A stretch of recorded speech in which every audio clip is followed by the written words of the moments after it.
Hit that light over there. B-side on the beat.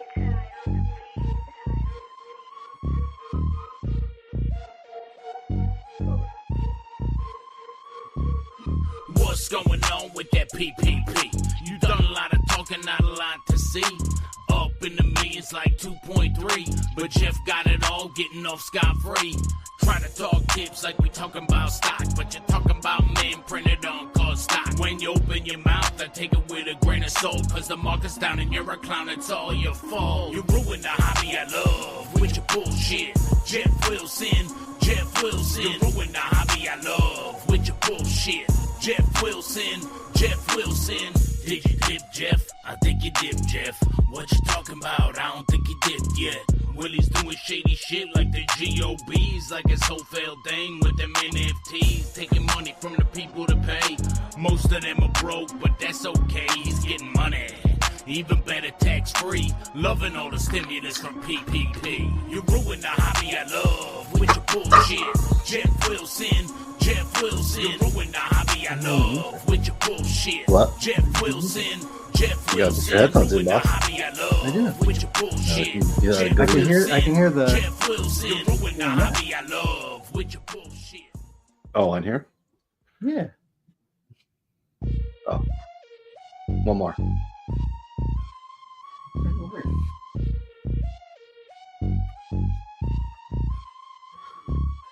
B-side on the beat.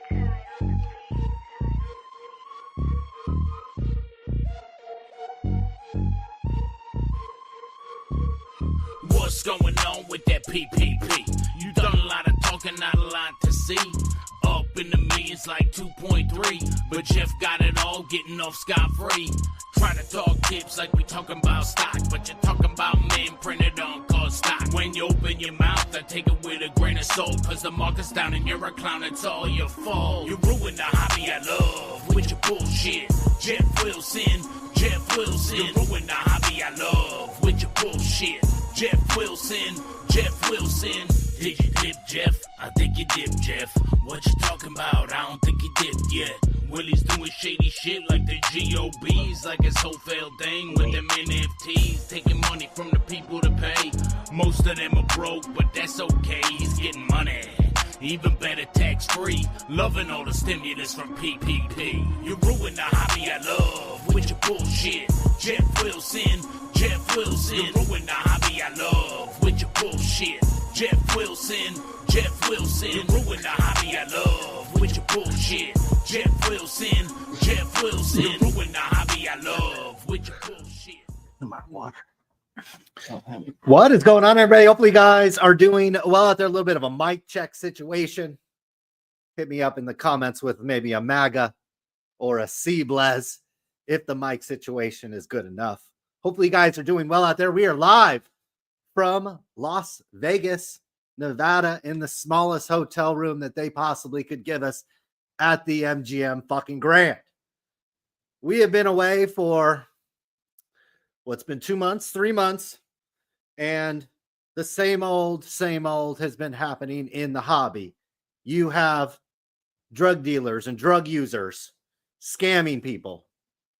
We've got people stealing content. We've got card dealers abusing their wives and their children. And the hobby is just not holding a feet to the fire to anybody. So we felt like we needed to come back on this beautiful night in Las Vegas, Nevada, and put the belt check back to the industry and try to get us back on the right track. We got to make this hobby great again, and that is our goal on tonight's show. We are joined, special edition here, again, in the closet at the MGM Grand by none other than Ryan. How are we doing tonight, Ryan? Everything is amazing, live and in person in Las Vegas. So hopefully you guys have all been doing well out there. We have special people in the building. We got former MMA fighter Ryan Kelly in the building. We'll be bringing him on. I see Tim Kim in the background. He will be controlling the chat. I might need to try to send him the login to Sports Card Radio. There I am. Cameras in person. Hopefully you guys have had a good holiday. Hopefully you guys have had a good New Year. We can update you guys on We need to move this closer or move this closer. Timeout, guys. Amateurs at work. Guys, this is exactly like how your hobby operates. You got millions of dollars flowing Riveting. through the hobby. You guys are paying $80,000 to just get into a box break, and they're doing it on these cell phone cameras. And yeah, it's an absolute mess. That's why we needed to join you for a very special edition tonight. Well, Ryan, run down the topics that we've got going on tonight. The topics I have is you need to subscribe to our Substack newsletter. And I'm dropping the chat. We have 2 posts on there, and we've already been threatened with a lawsuit on Hold the on. very first post. What'd you say that? So we have 2 posts. The very first post on our Substack, we immediately got a lawsuit threat by the subject that was involved. Guys, there's nobody that's doing this in the hobby. They're posting the same stuff. Topps comes out with a press release. Panini comes out with a sell sheet. And these guys literally just copy and paste and slurp the industry. A brand new $5,000 set could come out where in the box you might get $18 in cards, but the breakers and the industry will tell you how great this set is and that you need to open it. There's other people that try to put up content on YouTube that try to hold the fire to the hobby to a certain degree. Some people do a good job. Some of them might actually be in the chat tonight. I saw AIH Sports lingering in the chat. We might have Dan the Card Man in the chat. We got our boy SCV Sports Cards calling in tonight. That's right. But none of them put up content. And the very first piece of content that they put up, they get a lawsuit threat from the company's lawyers. So that's what you would expect from Sports Card Radio. When we start our grift, when we do our newsletter blog, you'd expect that the first one would come with a little bit of heat. We definitely need you guys to go over and subscribe to the newsletter. Without your support, without your belief in Sports Card Radio will die tonight in Las Vegas, one way or another. So you guys need to come through, get over to Substack, subscribe, and we'll bring more heat. We've got a lot of things that we'll touch on today, but due to the nature of some of the allegations that we'll be talking about on today's show, we're going to take the rest over to the newsletter because some of you babies can't handle the actual truth about what's happening in this hobby. Because this hobby's falling apart, Ryan. You think it's burning, fires, and things are collapsing down in Los Angeles as we speak at the moment? No, it has nothing. Nothing is comparing to the disaster that we've seen in the sports card industry since we took our little hiatus just a couple of months ago. So, Ryan, why don't you run down some of the offenses that we've seen in this hobby just in the past couple of weeks? Just in the past couple of weeks, I mean, we will talk about this a little bit, but it's a little teaser for our newsletter. We did have a hobby shop employee caught on camera doing some wild stuff to his wife. And we are the only show on the planet where the wife of this person has now reached out to us. So if you would like to read the email that I've blurred out on the screen, you will have to subscribe to us actually on our newsletter. That's right. We are done making content on YouTube. We're done making content pretty much anywhere except our newsletter. If we get 500 subscribers to our newsletter, I will make a video exclusively for the people of the newsletter. It won't be posted on YouTube, won't be posted on our website, won't be posted on Facebook, won't be posted anywhere except to the subscribers of our newsletter. That's right. We are going full grift mode over here at Sports Card Radio. As guys, ladies and gentlemen, we buried the lead, but Seablez, Sports Card Extraordinaire Seablez, is 18-4 over his last 2 days. 2 of the losses were actually the Vikings Sunday night pick against the Lions. So I guess you could kind of count him as he's actually 18-3 on his picks, guys. And we have been in Vegas all week.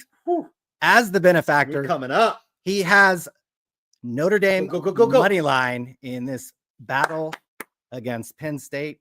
Penn State took a 10-0 lead, but the Catholics are rising to the occasion and storming back down in Miami. Allegedly, the Penn State quarterback was on a little boat today, so maybe he'll wear down after the little spritzers and maybe some of the females that he saw on the boat.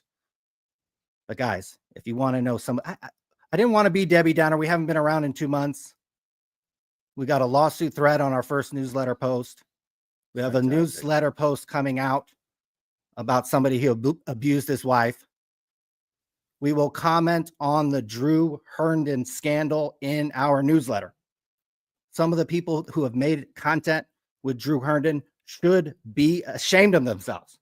And if you don't know what I'm talking about, Drew Herndon is a podcast host. He's on the Hobby Hotline. He has his own podcast called Let Me Get Her Potograph. He works for Vintage Brakes, guys. Yes, that's the company, the same company that Chris Gilmore works at, where they dipped a pack. Well, Drew Herndon allegedly was stealing cards from his employer and then taking those cards to a card show and trying to sell them. The person he was stealing from posted a long message on the Facebook scammer group, and he accused the podcast host, who has literally done hundreds of pieces of content, as Notre Dame is about to tie this game up. There's people in the comment section hating on Seablaz. You guys are clearly not a part of the VIP program. You're not in the VIP group. Guys, we've been absolutely literally printing money with Mr. Seablaz this week. He is not paying us a dime to say this. He didn't tell us to say this. We are telling you the stone cold absolute truth. Most of you in the comments that are saying that will go over to a breaker, probably Vintage Brakes, or you'll go to Filth Bomb Brakes, or you'll go to Backyard Brakes, or you'll go to Platinum Card Brakes, guys, and get your cards felt up. You'll drop your name into like a Raz or a Mixer or one of these stupid things, and you'll get robbed. Or you'll just get robbed the old-fashioned way in this hobby, where you're paying $50, $70, $80, $100 for a spot into one of these breaks, and you get $4 in cards. And then the breaker either dips it on you, or by the time you get them, the guy is done even worse, and the cards are worth nothing. Ryan, we've been like doubling our money every single night with Mr. Seablaz. Now, with sports betting, do you get cold a little bit, right? It's kind of like dating, right? You're not dating a 10 every night. Every night you go out to the bar. Every night you're on Tinder. The 10 ain't responding to you. When you go out on a date, it isn't a 10 every single time, just like the performance in the bedroom. Sometimes it might be a 10. Sometimes you might come up a little bit short, or you might, squirt off a little yourself. I'm just speaking from experience here, guys.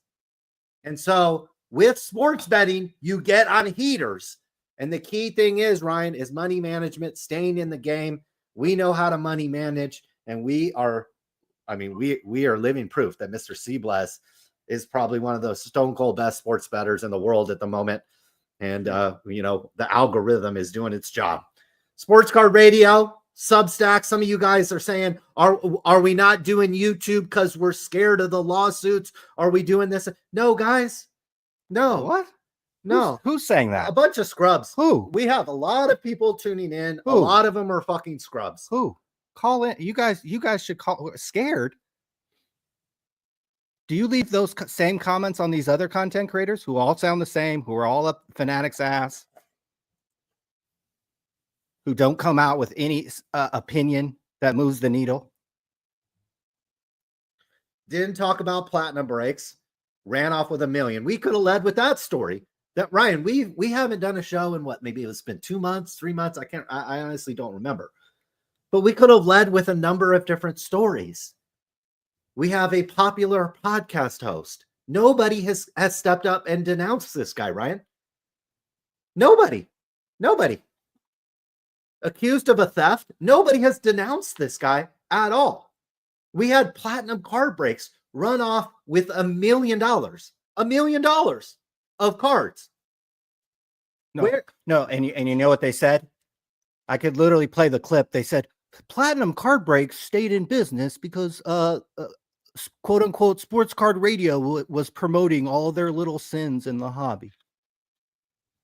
That's what he said.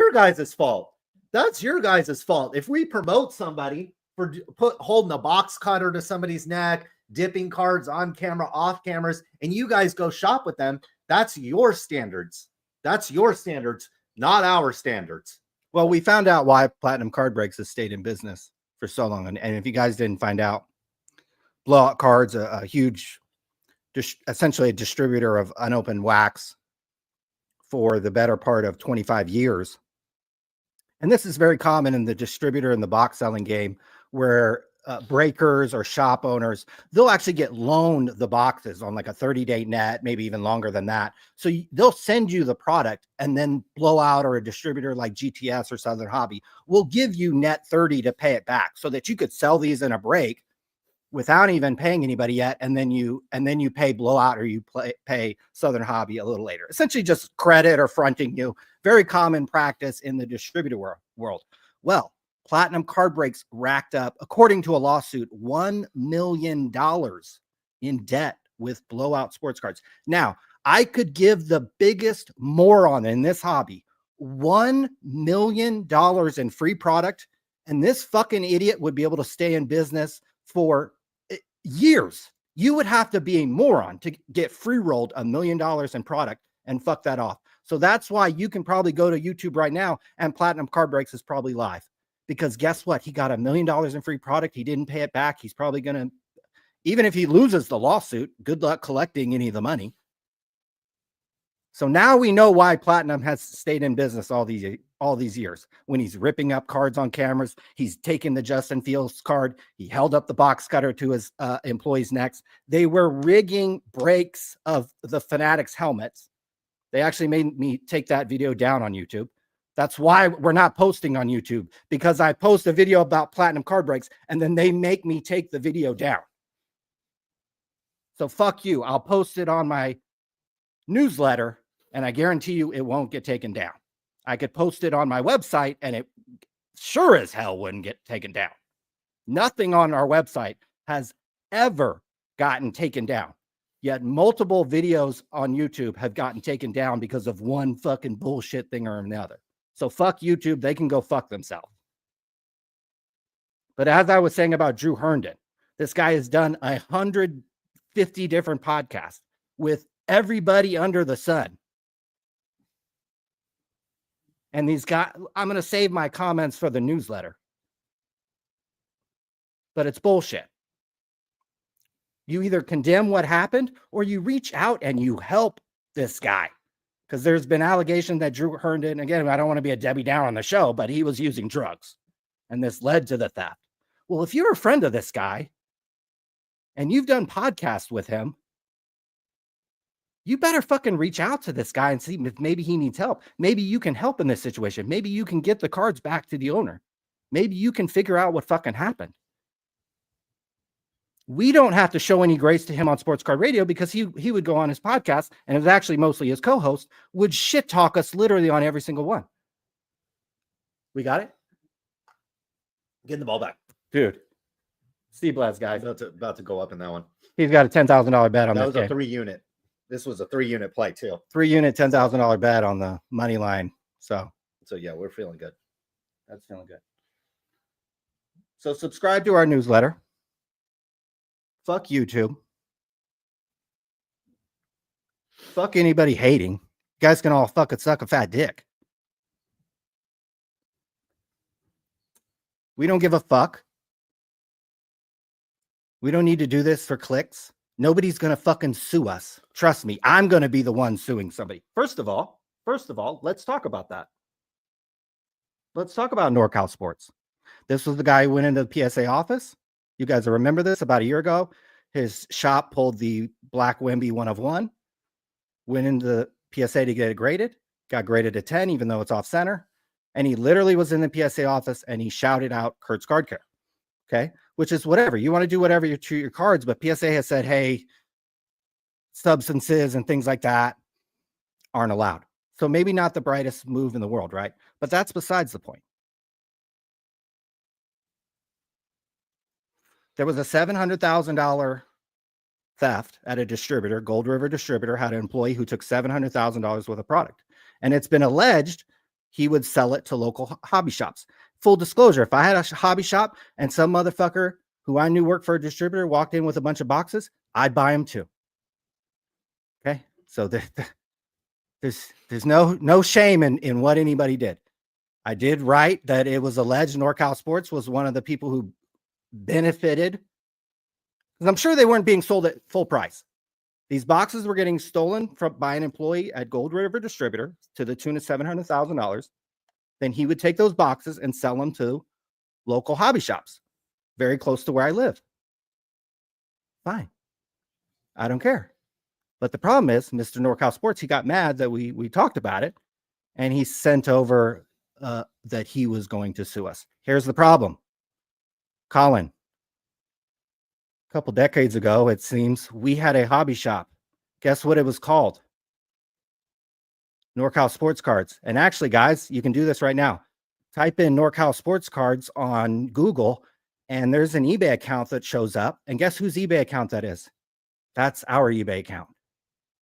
So I hope that the wise businessman, and I don't know how he runs his business, but hopefully this guy Thomas who runs this business, hopefully he did a fictitious name statement for his business. It ran in a newspaper. He's registered his business name. Otherwise, I could make a pretty good legal claim that I own NorCal Sports Card.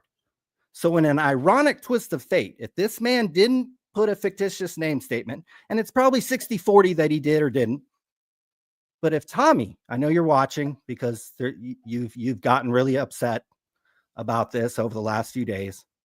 I know you're watching. I hope you filed a fictitious name statement. Okay? Because if you haven't, maybe I'll be the one suing you.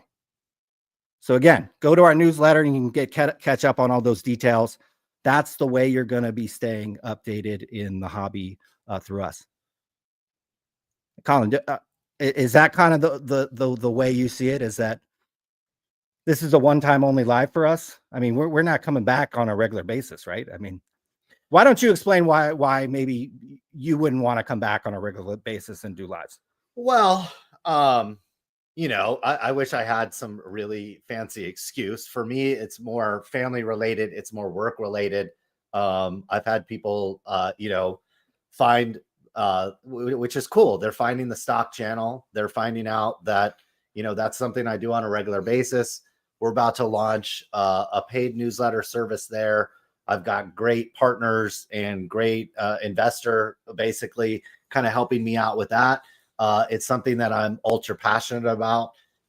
We get on here and we talk about $1 Michael Jordan cards. We talk about whatever. None of this, has ever put, any Legos on the table, let alone food or, a Tesla in the driveway. This is something that we do for fun. I will continue to buy $1 cards. I'll continue to send cards to PSA. I'll continue to, when I had Fanatics Live credit that was about to expire, I logged on to Mojo Break, or you could log into, your favorite breaker, whoever it might be, and do breaks. You have a couple $100.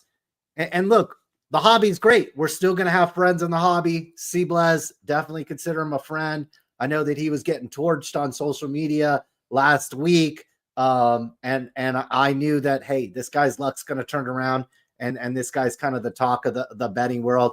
And in a lot of ways, C-Blaz is kind of, maybe a little bit of a role model, the way he's gone from cards to now he's going to create a big business. I'm convinced this guy's going to be like a world famous, he's already a world famous sports bettor, but I think he's going to become one of the biggest sports bettors in the world. And so, at some point, I'm already relatively well-known in the investing community, and it's going to get even bigger. And so for me, it's a family thing. It's a business thing. Can I make millions and millions of dollars doing this podcast? Absolutely not. That there's zero chance of doing that. So can we come on here for fun when we're in Vegas? Can we do it once a quarter? Once every couple of months? Certainly, we could probably find time to do that. But can I get on here every night? Mainly because also, Ryan, again, multiple scandals have happened over the past couple of months while we've been away. Platinum card breaks. You had the Drew Herndon or whatever the hell the guy's name is. You had the NorCal guy. You've had whatever else has happened in the hobby. Nobody cares. Nobody cares. Yeah. CT scanning, guarantee you, all your boxes are CT scanned. Or Wade. You had a backyard breaks pull like 3 superfractors like in a break. Nobody cares. Nobody cares. Nobody cares in this hobby. They really don't. You guys actually don't really care about the hobby. You actually don't. You're not willing to police it. You're not willing to put your money where your mouth is. You're not willing to pull back. You're not willing to do anything. And it's a shame. It's a shame because it is a fun hobby, and Ryan and I will continue to enjoy it the way we've been doing it. You know, for me, it's buying $1 cards. It's picking up a deal on 500 cards, 10,000 cards or whatever, and going to one or two of the Auburn Trading Card Show. Ryan, did we tell everybody we're now part owners Please pimp that. of the Auburn Trading pimp Card that. Show? We are officially, Ryan, on the ownership structure of the Auburn Trading Card Show. The next one, it looks like it's going to be on April 5th, 2025. We're very excited to be attending the Auburn We are owners. Trading Card Show. We are now I part owners. have breaking news, Colin, in Oh, regards to our ownership. Oh, really? Auburn Trading Card Show is actually officially for sale. So if you would like to, this first of all, this is the most no bullshit. This is one of the best attended shows in all of California. Free parking, free admission. Place is slammed every time. I think you can go to Instagram and you can see that we sold $2,000 worth of cards within the first 10 minutes. I think somebody put our boy Talon put that on an Instagram reel. Lots of money flowing through the Northern California region. There's tons of shops up there. Our boy True, Imran over at True. Dude, our boy Tommy in Roseville over at NorCal Sports Cards. Boy, Tommy, you better file that fictitious name statement, boy, because I bet I could prove that I filed mine. Bet I could prove that I filed, and I'm still using the NorCal Sports Card name. Again, Google NorCal Sports Cards, Tommy. Well, what's that eBay account that pops up? Oh, and it has 14,000 listings. So anyways, hopefully you did that, your business correctly, and we don't have nothing to worry about from a legal perspective.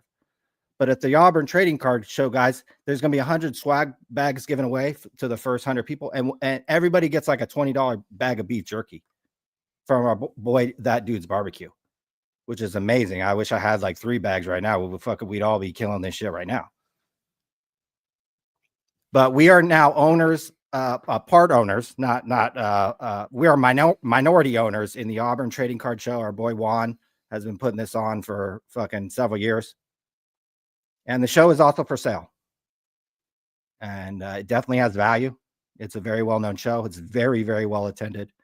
A waiting list of dealers who would love to set up a table there because people come in with cash. Like I said, we sold $2,000 worth of stuff in the first 10 minutes.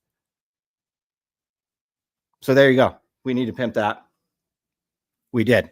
But I think you did a good job explaining. Colin's got a lot of stuff going on. This guy's one of the leading voices, young voices, believe it or not. I mean, we're old, but in the investing game, this dude's so like young, super young. Yeah. And so this dude's like can really connect with people who maybe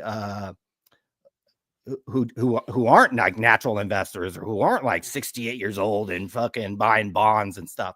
So this guy has a huge opportunity ahead of him. I've been selling football tickets for the last 2 months. I am literally like the Michael Jordan of scalping tickets. I've never felt more confident aside from the bets Seablez makes. When I sit down on the computer and start selling tickets, I literally feel like Michael Jordan. Sometimes I haven't even got out of bed by 8:30 and I made $500. I mean, it is like the money is absolutely incredible. It dwarfs anything I've ever made in sports cards.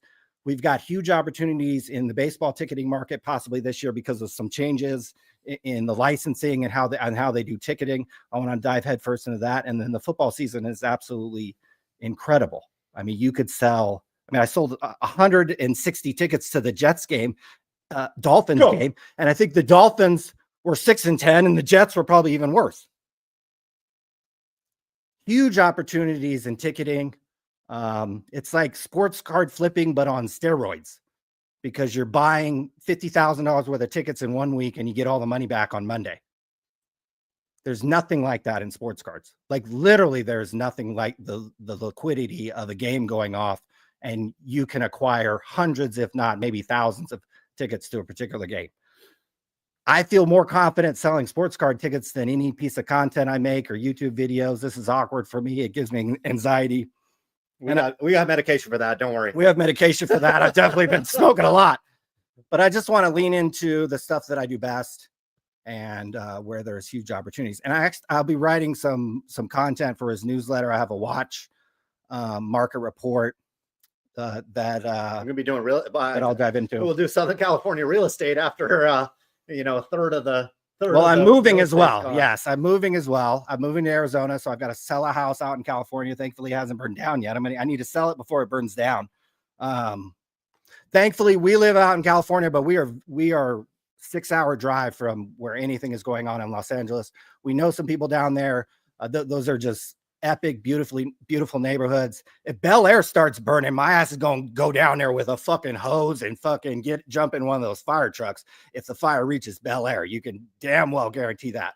But we're thinking about all those people. We could do a 2-hour podcast on the fucking California politics.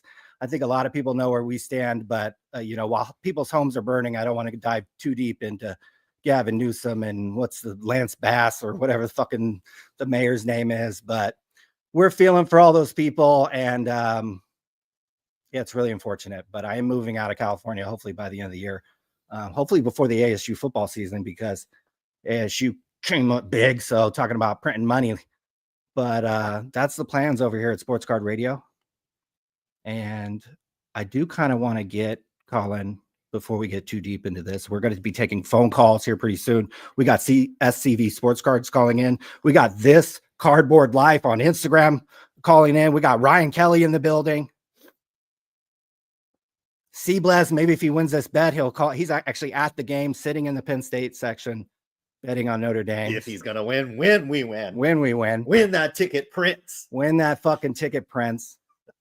But Colin, I want to get your thoughts on just the overall sports card market.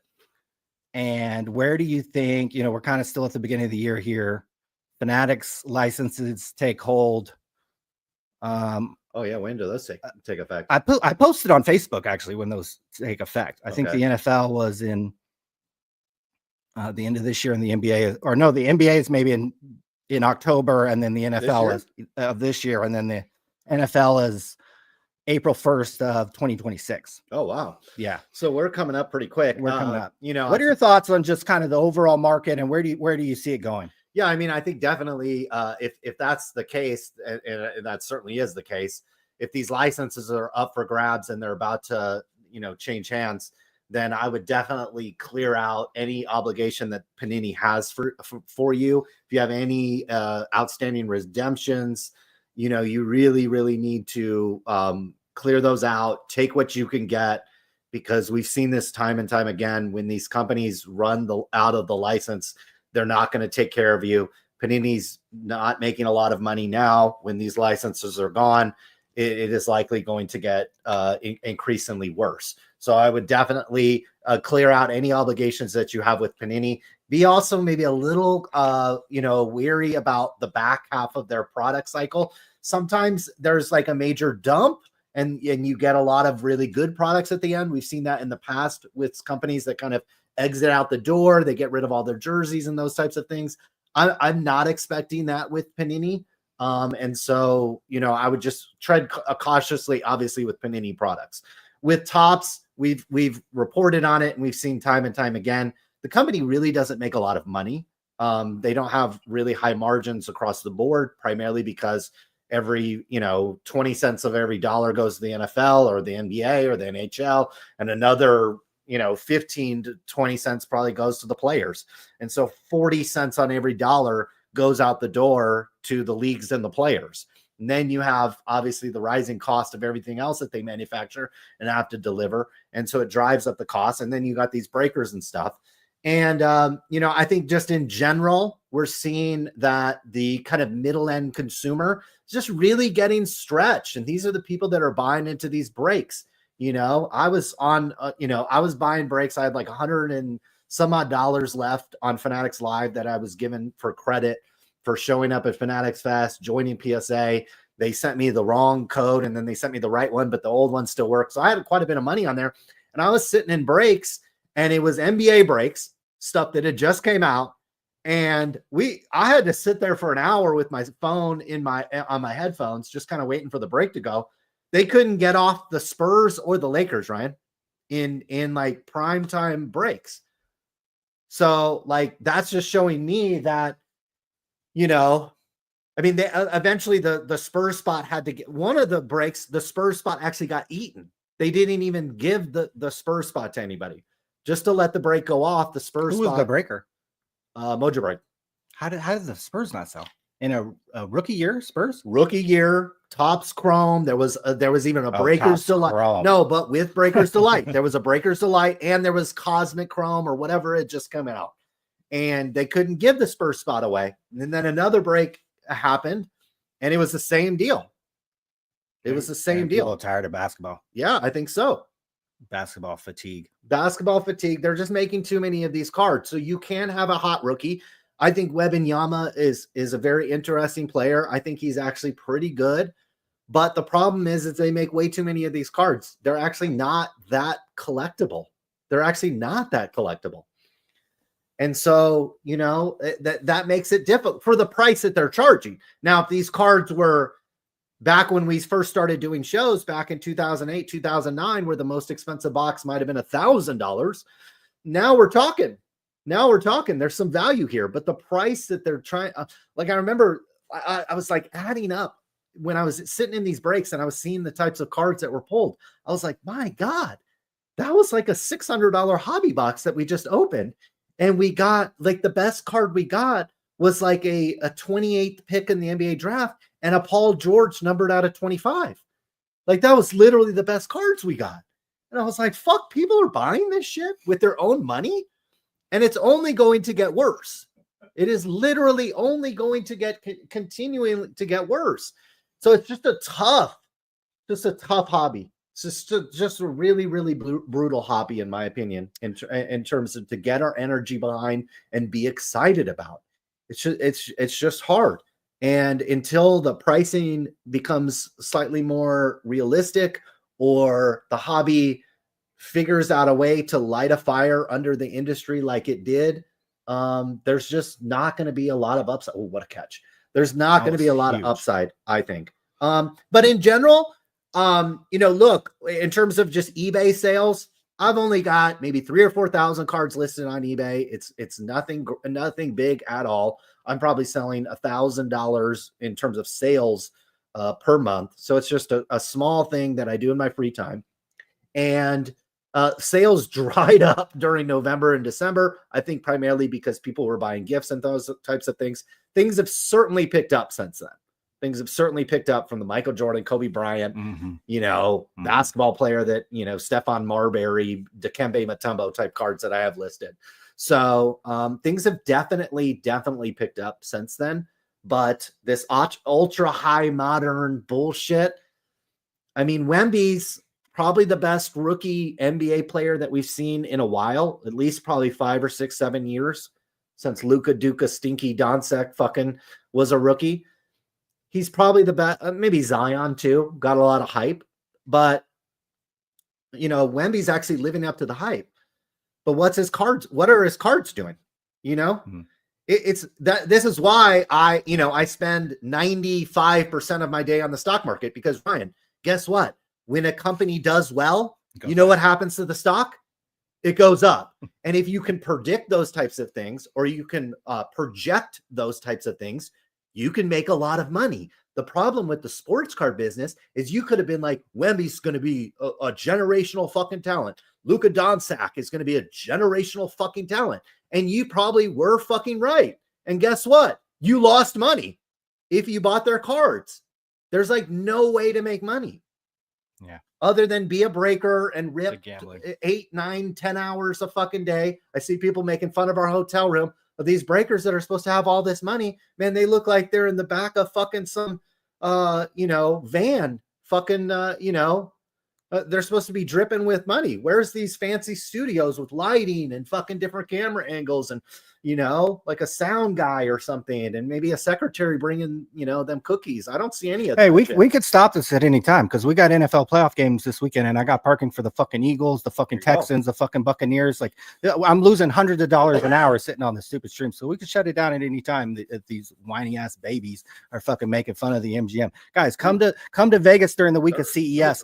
And pay $400 at the Aria, the Vidara, or fucking the Wynn or Venetian if you want. Like, go ahead. Trump Tower is probably fucking $350 a night right now. Go ahead. I don't come to Vegas and pay fucking $300 a night for a fucking hotel room when they'll literally the next week give it away for free to you. So it's the week of CES. Yeah, we're in the fucking MGM in a cramped quarters. Suck a fat dick. God damn. 2 fucking Eagles parking passes would pay for the suite. I'm just fucking. We're both too cheap to fucking pay for it. Yeah. But that's Colin. I want to mention you brought up some good points there. And in studying, I was writing a watch newsletter for you, and I also study the sneaker market. Talk about 2 industry pricing that collapsed. Mhm. The luxury watch market is down over 30% in the last 2 years, guys. So that means you could have bought an AP, a Rolex, or whatever, and it might be down 30 fucking percent, guys. Remember all the people that would flip sneakers and then they got into sports cards, and you can just go on the Nike app and there's be all these people with fucking stock of sneakers. Sneaker flipping is literally dead. Nike stock is in the shitter. They fired their CEO. The one thing that is the saving grace in sports cards and that they really need to lean into is the gambling aspect of this hobby. You don't have gambling in sneakers. You don't have gambling in luxury watches. So those markets are probably going to continue to decline until we see a recovery, likely a lot of times in the China market, but also in the United States as well. Okay, things haven't been booming since they were passing out those PPP loans to our buddy. I don't think we've mentioned him yet. What's his name? Jeff. What's his name? Jeff Wilson? The guy that got a PPP loan, is that his name? Oh, you don't remember his name. Who else got a PPP? I mean, so- everybody got a PPP So loan. for me, the outlook for Except for sport, us. exactly. Yeah, I could have got the biggest PPP loan. I didn't get it. God, they actually shut down my business. My business didn't move online or Now see move what's it home. our PPP loan. Yes. Yeah, exactly. So go. Fuck yes. Steve Lads, guys. 18-4 in his last 4 days, and we've been in Vegas all week, so we've been capitalizing on this, telling these bets. Now we're not betting 10,000 a game. Again, we're cheap, and I've got all my money tied up onto Eagles, Texans, and Buccaneers parking. But besides that, the one thing the sports card market needs to lean into is the gambling, in my opinion. Like it has to lean heavily if it wants to grow.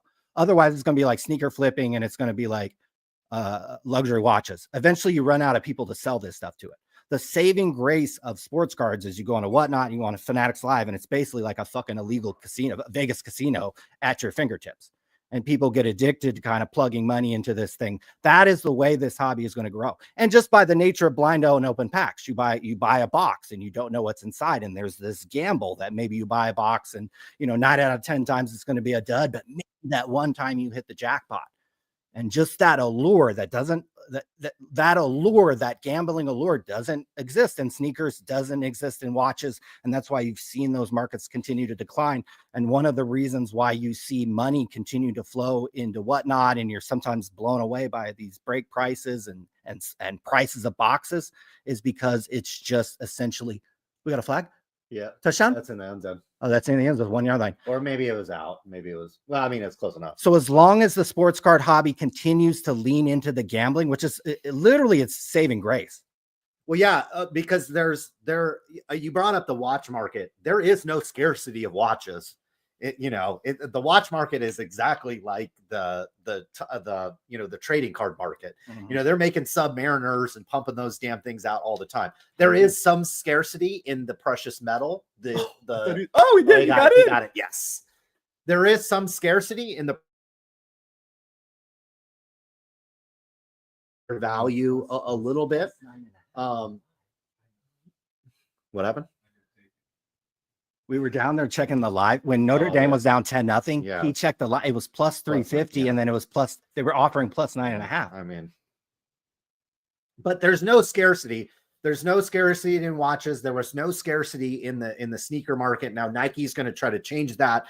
We don't need to get into that, but there is no scarcity with these trading cards. And so they do have to generate demand by, leaning into either the gambling market or create that false sense of scarcity. I think Topps is trying to do that. When we're talking to dealers, Ryan, what you'll find is they'll get an initial wave of allocation. A product will come out on the market, like a Topps Chrome or Topps Cosmic, Mojo Shiny Chrome or whatever the hell it is. And they'll get an initial case kind of load.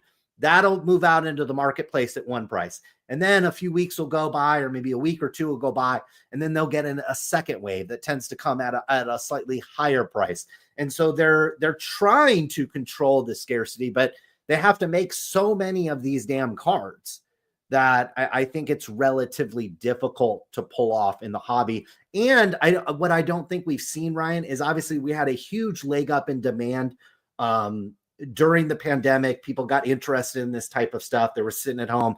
There was nothing to do. A lot of people got reinvigorated by cards. Now, a certain percentage of those people are still in the hobby. Certain of those people are still floating around in the hobby. They're still buying cards. They're still going to card shows. They're still dealers, or they became dealers or whatever. We're just not really seeing that incremental, like, new buyer that is stepping in, certainly at higher prices and at higher volumes month over month. When we're talking to people at these card shows, Ryan, and we'll sit there and actually talk to people, ask them questions. People are, in general, I feel like, spending a little bit less on the hobby. They're being a little bit more selective on how they're allocating their money. And again, I was purely anecdotal, but I was in some breaks. I was trying to spend my credit before it expired on the 31st of December. And I ended up getting the Lakers in a spot for an incredibly low amount. I ended up getting a Jerry West at I think 25 or at a 50. So that was a nice card. But I couldn't believe that the discounting that was required. Now, maybe that is the strategy with breakers.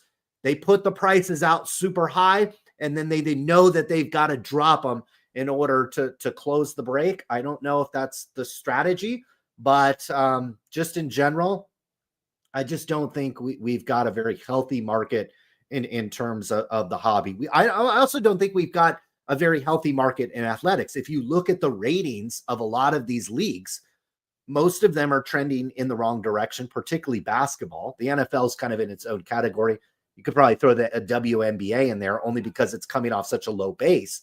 But golf's ratings collapsed. Major League Baseball's ratings aren't anything to write home about. And so, these are the types of, this is the type of industry that we're kind of dealing with at the current time. We also have sports betting, now that we got our buddy Seablez up here. Sports betting, I think, is taking more and more of the lion's share of people's discretionary income. Because if you're into trading cards, sports betting might be one of the things, and it's coming to more and more states. It's becoming easier and easier to place these bets on your phone. Daily fantasy is still an aspect and something that people do. But again, there's a gambling nature in the hobby, Ryan. And would you rather gamble on tonight's game like this, or say, I'm going to go and buy, CJ McCollum or fucking Bo Nix rookie cards, and then I'm going to wipe them down. I'm going to send them to PSA. Hope PSA doesn't have a fucking, they actually grade them correctly. Give me some 10s, and then I'm going to list them on eBay before Bo Nix gets his ass beat on Sunday. Or I subscribe to Seablez's algorithm, and I go on a 18 out of 22 over the past 4 days, and I quad up my money in 4 days. Whereas to make money in this hobby, you literally need to buy the prospect. You need to get it for the right price. You need to wait for it to be delivered. You need to rub it down. You need to then get some Kurtz juice, wipe this motherfucker down. Then you need to put it in the light, make sure it doesn't got any dimples or any of this other shit on it. And then you need to send it off to PSA for God knows how much. And then they'll slap whatever grade that they want on it. And then you need to get it back and list it in time for the guy not to have shit the bed or for the hobby to have moved on. Because last year, Ryan, who was the hot quarterback? The kid for the Texans or whatever. CJ Stroud. Now everybody's shitting on CJ Stroud. They're like, this guy sucks. In fact, we did a show. He was with Amber Rose, and we were like, "Oh, that's it, guys. Bag it up, bag it up." We saw. That's right. He left. I remember we were doing a show one time. This was like maybe about a year ago or whatever. He did a charity. He was at a charity softball game, and they film him leaving the place with Amber Rose, and we were like, "Oh, that's it, guys. That's it. It's a wrap. It's a wrap." Tom Brady didn't do that. Nope. That's a wrap. Patrick Mahomes ain't doing that. Nope. You know, those dudes were married. And I remember the chat was like, "Nope, CJ's the truth. Oh. He's a great buy right now." Among other, I mean, God, everybody, I mean, every quarterback that's ever played has been a buy for the hobby. Well, a lot of the single card market is propped up by the breakers as well, because you can go to a card show or you can go to sell to these guys directly, and they'll pay 70 to 80% comps. And certainly not on every card, but bigger cards, patch cards, autographs, desirable cards, liquid cards, a lot of modern stuff. You can still get 70 to 80%. That's sometimes not happening in the watch market, and that also doesn't happen in the sneaker market. Because of the element of gambling, they're able to repackage these things and sell them you a repack as though they're MGM, Caesars, and it's a slot machine. So the sports cards is very unique in the way that it has such a heavy gambling element. And in order for this hobby to grow, it's going to need to lean way heavily into that. And it's going to need to reduce the friction that it takes to get into a break. A lot of times these breaks, and it takes so long, and the wheel's spinning, and you're doing auctions, and it might take an hour and a half to get into a break. Meanwhile, I can walk down to the casino right here, and I could be rolling dice, shooting craps, pulling the lever over and over and over again. I could live bet the game right now and get Penn State probably -6.5 or whatever right now. Probably not, because they're on the 8-yard line. You may be getting like 1.5 right now. But you can do these things in a gambling nature. Oh, okay. This is a fun game. Okay. All right. This is a very fun game. All right. But the hobby needs, in order to grow. Now, if it doesn't want to grow, go back to the old grandpas and sell them sets and go back to the old days and cater to those people. But if you want it to grow, you have to, you literally have to accept that it's gambling. Otherwise, just Google sneaker flipping. Listen to people who opened a sneaker shop talk about the business. They're literally crying. They're literally hemorrhaging money. I listened to 4 guys the other day do a podcast. Listen to watch dealers. Most of them are gone. Most of them have moved on to something else, probably a full-time job. But the watch flipping game almost doesn't even exist anymore, unless you have some other kind of revenue or you're really in there hustling. With sports cards, it's lucky that it has this gambling aspect, probably illegal, but there's not enough money into it where it makes a difference. If you go watch CoffeeZilla, he's a YouTuber. He does kind of these long investigation pieces. He did one on the video game market where they essentially run these slot machines for video game skins. And if you don't know what that is, it's maybe like a gun or a backpack or something that you can play in some kind of game. There are essentially casinos for these things that make $50 million a year. There are influencers getting millions of dollars per year. And we're literally talking about slot machines for video game skins. That doesn't exist in sports cards. There is no breaker making $50 million, period. Okay, regardless of what you think. There is no influencer in sports cards making millions of dollars. So sports cards has a long way to go in the gray gambling market, in the essentially the fringe or illegal gambling market. Like, these breakers need to dial it up to a fucking 11 in terms of the graphics and the slot machines and the way you're able to turn over these packs. Fanatics needs to do it too. You need to be able to log in right now and buy Bowman Chrome packs and like Upper Deck E-Pack, and these packs open like a slot machine. Imagine the debt people are going to go into buying that shit when they finally figure that out. Or they start running automated breaks where there's no breaker, there's no wheel. You just buy in and then boom, it breaks. Right on the screen. You can buy in again and buy in again and buy in again. And if it's automated and you had enough customers, you literally could just keep buying into breaks, and these packs and boxes will continuously open. It needs to get to that point if you want to grow the hobby. You have to lean into gambling, or you'll end up like sneakers, or you end up like watches, or you'll end up, it's like something worse like Beanie Babies, guys, or Funko Pops, or name your collectible. You have to lean into gambling. And I'm not saying that that's what I would do, or I agree with that from a ethical perspective. That's why we don't do breaks. That's why I'm going to go sell sports tickets. That's why we're not involved in this hobby. It's because it's essentially this fringe gray area where even these breakers aren't making more than the video game illegal gamblers. I encourage every single group breaker, go to CoffeeZilla's video. I think he did a 3-part series about a month ago. Watch how much money these guys are essentially doing the same thing you guys are doing with breaks. We're talking about millions in profit, not 1,000. And you have 30 fucking employees because you need people sorting this shit, and you need a hobby shop for some reason to get allocation. But the hobby has to lean. I see we got $99 from our boy Valor Sports Cards. Thank you. He said blackjack tables and a larger room. You goddamn right. Guys, it's CES week in Vegas. You do not spring for I used to live here, been coming here a long time. You come for CES, you don't spring for a larger room. That's just the dumbest thing I think you could ever do. Well, this guy, our boy Kelly's in the King Suite, so maybe we should have went over there. Maybe, yeah. And spread out. We still have time. 17-17 in the C Blaze. Bet he has Notre Dame money. Oh no. We just got to pick. So defense sudden change is going to have to come out and lock this down here. We'll see how the sudden change Notre Dame defense is. Got a long way to go in this game. But Colin, what is the chat saying? I'm not even reading that shit. Are they? There's mixed. As usual, it's a mixed chat, which is good. I think a diversity of opinions are good. There's a diversity of opinions on Mr. Seablaz. And again, I think what it is most of you guys don't know how to money manage. So you blow all your money in your account during 1 week of the NFL, or on one bet, or parlays. On one parlay. You do parlays and you stack the parlays.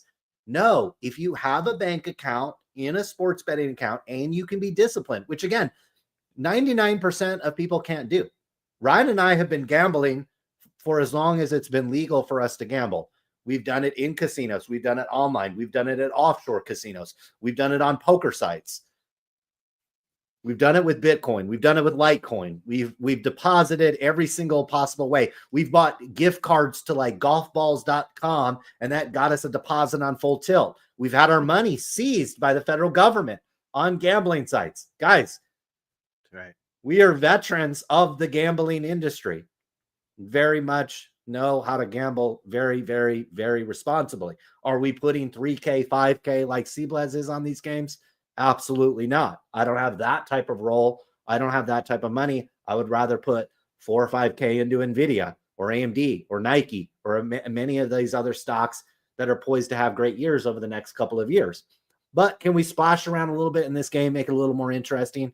We absolutely can do that. Did we sell the parking at this stadium, Ryan? And we made $17 a pop. That was all you. That was all you. Boom. Yes, we did. You could have literally gone to Ticketmaster and bought as much as you possibly wanted to get and made $17 a pop. That's what we did. So money can be made a number of different ways. You don't have to break cards. You don't have to steal $1 million from blowout cards. You don't have to put box cutters to people's necks. And you certainly don't need to get on YouTube and make videos with your, oh my God, face. I just pulled a sick card, or Tops just came out with this, that, and the other. Nope. And can you buy $1 Michael Jordan cards and make money? Absolutely. You can do that as well. Those have been selling all day fucking long. And that's going to continue to go. So, yep. What else we got, Ryan? We're an hour in. We don't want to go too long. What else do we need to talk about? Well, yeah, I do want to tease that you can sign up for our newsletter, and we're going to have a story on a guy who works for a hobby shop. He was caught on camera doing something crazy to his wife. You can go to Sports Card News on Twitter and watch that video. And we got a response from his wife. We got a turnover. Yes. We got a turnover? Yep. Uh-oh, flag. I don't think so. Oh, okay. Guys, we've got money line bets here in the Notre Dame and Penn State college Yeah, football this shit's playoff rigged. game. The Catholics versus Ryan, the state school. Let me interrupt you. People are Please. saying gamblers have no morals. None of you guys have said a word about the hobby guys in this hobby that are beating their wives, taking drugs, stealing people's products, stealing customers' products. You guys don't say a whisper about that. But you place a legal sports bet in a state that is basically its sole existence relies on gambling. Literally, Nevada is a flyover piece of dog shit state if it wasn't for gambling. And you guys will say, you won't say a word about Drew Herndon. You won't say a word about Platinum Breaks. You won't say a word about NorCal Sports shouting out Kurt's Card Care, Kurt's fucking Card Care in the offices of PSA. And at the same time, he's getting stolen product out the back door of a major distributor. You guys won't say a word about that. Won't say a word about that. But because you blew your wad on one parlay, all of a sudden that's negative. That's negative.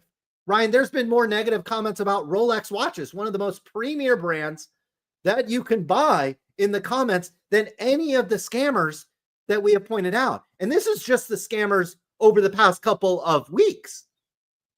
We could go further back and start talking about even bigger scammers in this. Nobody hobby. cares.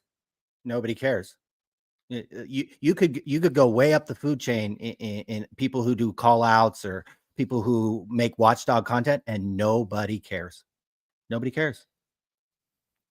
This industry is too small. Nobody makes any money. There's not a lot of real money into it. It all flows to the top or to these service industries. All flows to Fanatics or to PSA. Most of your guys or to eBay fees or to fees to auction houses. That's where all the money in this hobby goes. Breakers, some of the biggest breakers, I think they have like 30, 40 employees, and they may have a sustainable business. They're not making $50 million like the guys who are running video game skin casinos, which is literally just like breaking. Literally just like breaking. But they figured it out to a scale where they can make millions of dollars. That is not happening in this hobby. The only people making millions of dollars in this hobby is maybe Topps, maybe the leagues for sure, PSA for sure, maybe SGC, and the big auction houses. Golden, eBay, perhaps Fanatics Collect, although we know how mismanaged that was under the ownership of Brent Higgins and PWCC. So much so that he had to sell the company apparently for $1.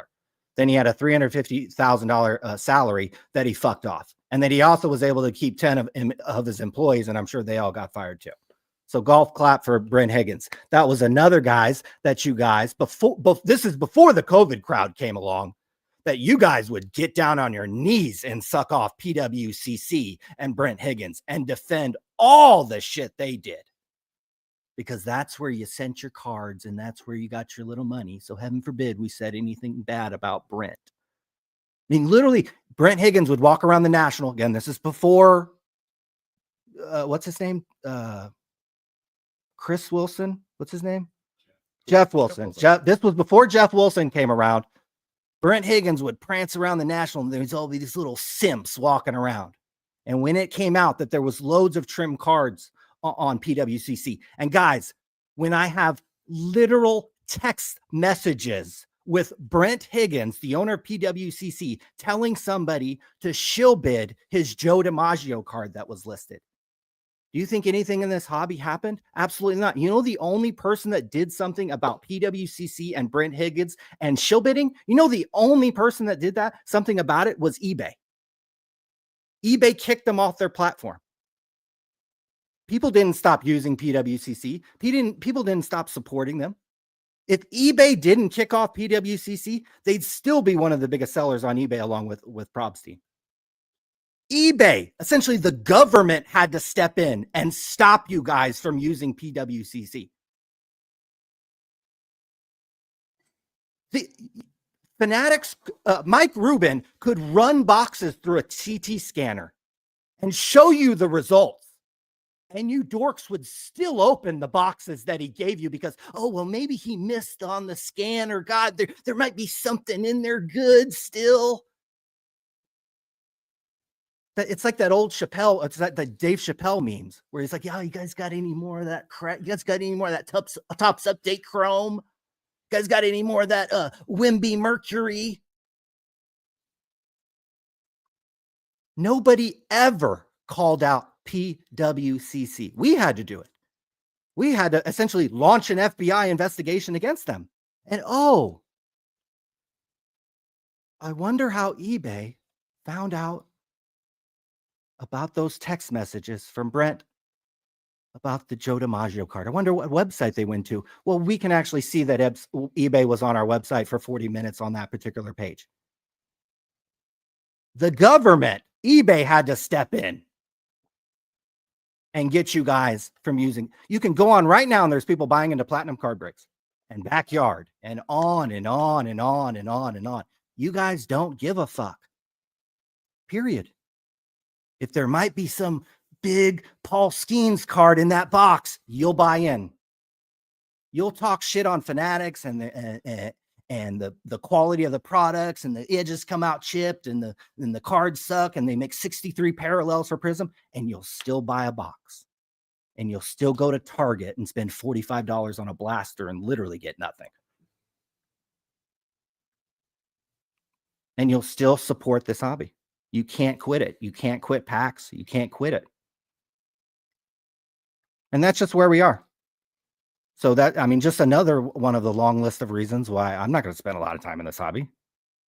Why the fuck would I bother telling you guys about, well, you know, there's 150 breakers.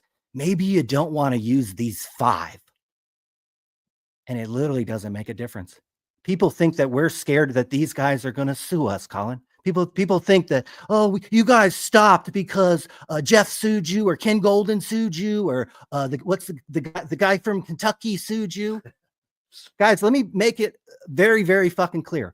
All those guys can suck a fat fucking dick. And if they want to sue us, we'll see them in fucking court. And they better hope that I don't sue them first. That maybe I'll be the one to sue somebody.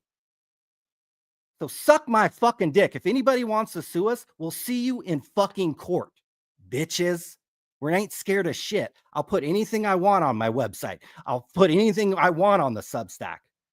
And if you guys send us, like fucking NorCal did, a letter about how he was going to sue us, guess what I'm going to do? I'm going to post about it, about what a fucking moron you are. Because, hey, guys, we've been sued by Jeff Wilson and Ken Golden in the same week. We got threatened to be sued by David Gelfman, who runs the Group Break Pavilion at the National. They all can suck a fat dick. Jeff Gelfman, we'll see you in fucking court, you pieces of shit. The hobby runs scared from these people. You let people like Jeff and Gelfman bully you. Other content, how many times do you think this has happened to other content creators where they get fucking bullied?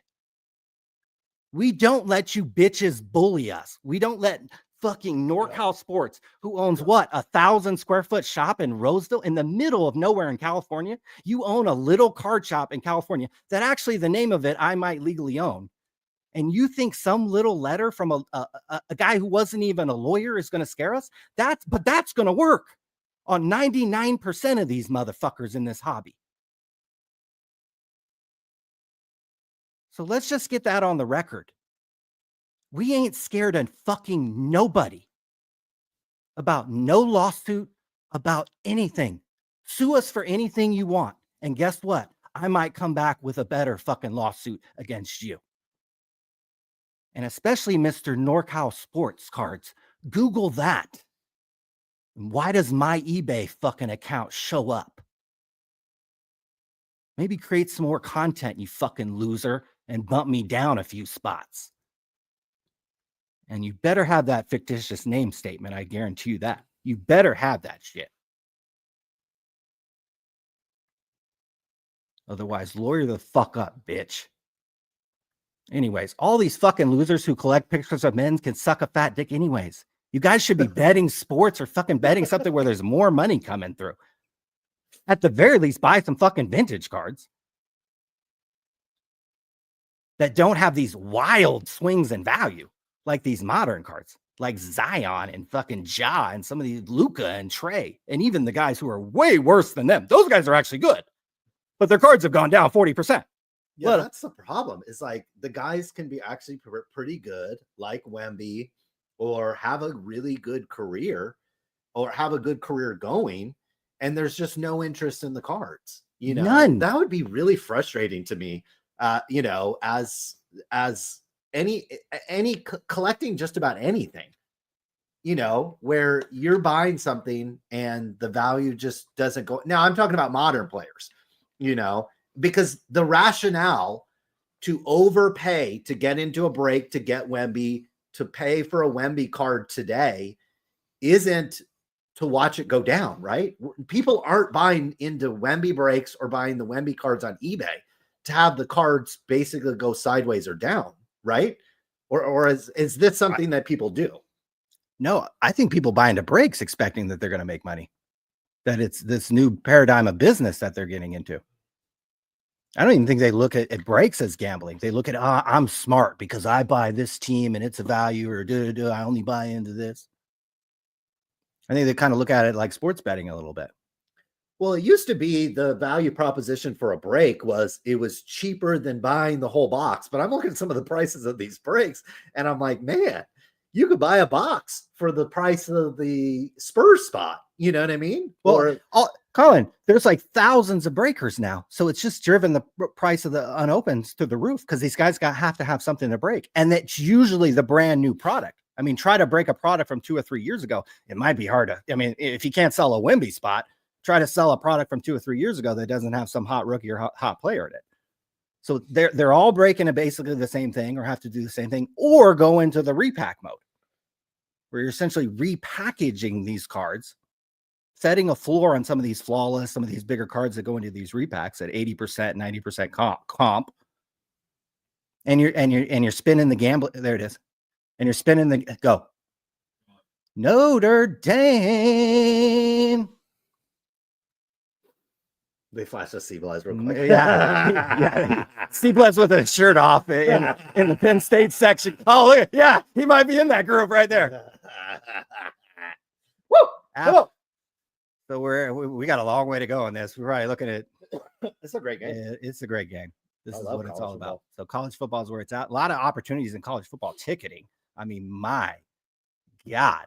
So it's like the Wild West in ticketing. I know you were selling fucking shit to this game. I mean, This was okay. I mean, it wasn't great, but well, a lot of the tickets get bought and sold for these bowl games and for these NFL playoff games. It's literally everything is getting bought and sold in the last week, which makes it really, really tough and makes it hard for a market to like kind of rise in price when all the tickets are kind of coming live at once and getting bought all at once. It almost kind of like either keeps the market kind of steady, or a lot of times you see a decline in tickets to these big games. Although I think this particular one you saw, I think was like $300-400 get into this one. So this was very expensive. I mean, Notre Dame travels well. Penn State travels well. I probably want to get out of the cold and get down to Miami. As we saw, the Penn State quarterback was in a boat today. So we'll see how he does on this little drive, big, massive drive. So we'll see if C-Blaz, who was 18-4, guys, in his last 22 bets, which is absolutely exceptional, can pull this one out. He has $10,000 on the Notre Dame. We have a lot less actually on Notre Dame. But the card market is interesting, especially after I looked into how dead the sneaker market is. That is literally dead. The watch market, it's essentially dead as well, because you don't have any heat on these things. You can get a Rolex for, 20-30% less than it was a couple years ago. And there's not a big influx of new money flowing in. China's having economic problems. Those guys aren't buying Rolexes anymore. They don't want to flex in front of the government as well, kind of some weird things. And then people out here as well. We just saw one of the most expensive real estate in the country go up and fucking smoke down in Los Angeles. You think any of those guys are going to be buying Rolexes anytime soon? Absolutely fucking not. They're going to be fighting the permits and the politics down in California trying to rebuild those homes. We're about to see the biggest prime real estate shift in ownership maybe ever. because there half those people aren't going to be able to rebuild those homes in the time that they want. So unbelievable what's going on in California. Again, we live many hours away. We are not directly affected at all. We can't even see the smoke. We can't even smell the smoke. I mean, we might as well be in a damn near another country, but we certainly send our hearts and thoughts out there. And I tell you what, if there's even a blade of grass in Bel Air that gets lit, I am headed there. Like I am headed there in a private jet with a bucket of water to dump on that. But what do we have? What else do we have on the show? It's 7:45. I don't know how long have we been yapping for. A little over an Good hour. thing I had that Red Bull. Otherwise, I would have been a little dead. But so is the chat furious that we're betting sports and we're in a 1-bedroom or we're in a studio at the MGM and we should be spending money on a big 14,000 square foot hobby shop and selling on whatnot? Yeah, I mean, I don't know. I'm not going to let the chat decide how we spend our time, how we spend our money. But we'll gladly get on here and tell them how they should spend their time and spend their money. And that's just the way it goes over at Sports Card Radio. Especially when you've been proven right time and time again as it relates to a lot of the stuff. I think we had some people that wanted to call in. Do we want to I think we have Mr. SCV Sports Cards. Yes. If he's watching, he's more than welcome to call in. This Cardboard Life can call in. Cardboard Life can call in, and we'll get the call-ins going, and then we'll win this bet tonight. Yep.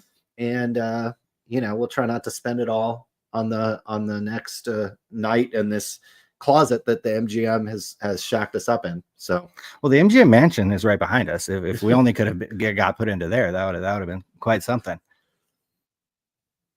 Yeah, I mean, I think I'm only in for $700. I know I was here for we were here for 5 nights. Can't beat that. So can't beat that. I don't know. Do we have any other topics, or is that it? Maybe we should just can it right now. If people are going to call in, we'll just can it, and we'll watch the rest of this game, and we'll. Yeah, I didn't want to drag the hobby down with some of the drama that's been going on, either with some of these sports card shops, which were turned in. I wanted to save it for our website. I wanted to save, our reaction to some of these things that's been going on in the hobby for the newsletter. And so you're going to have to subscribe to there. As soon as we get 1,000 subscribers, I'll make a video that'll only be available. I think for us to get us 1,000 subscribers, you got to send this newsletter to your friends and tell them, hey, this ain't going to be a Jeff Wilson video. This is not going to be like a Card Collector 2, comeback story. This is not going to be like Mojo and the Donuts. There's not going to be a lot of touchy-feely stuff over here, but it will, get to the root of a lot of the issues and a lot of the stuff that's going on in this hobby, and we'll address a lot of those things on there. And it'll be exciting. So what do you think about the sports card content? I my opinion on it is actually a lot. I mean, God, Colin, remember 10 years ago, the sports card content that was available? I mean, this stuff is like, Emmy winning documentaries compared to what it was like 10 years ago. So when you have that perspective that there were like 2 podcasts and maybe 1 or 2 YouTube channels 10 years ago, and ours was one of them.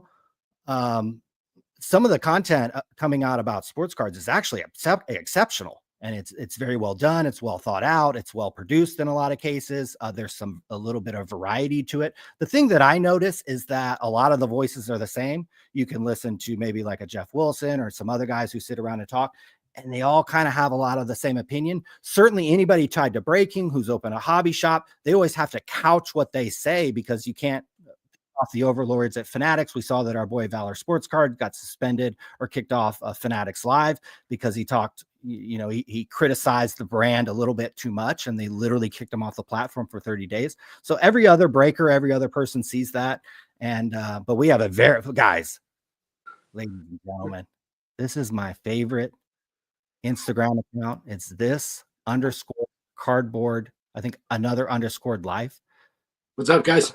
If you're on the computer, you want to go to his Instagram, and there's been so many times, dude, when I've been sitting out somewhere like at a coffee shop you're just browsing your phone, and then your shit'll pop up on fucking Instagram and you got a meme about Jeff or fucking Car Collector 2. I think a couple times we've been in there too, and I'm literally by myself somewhere laughing out loud. Probably people are like looking around, be like, what this motherfucker's laughing about? But it just, and that's really hard to do.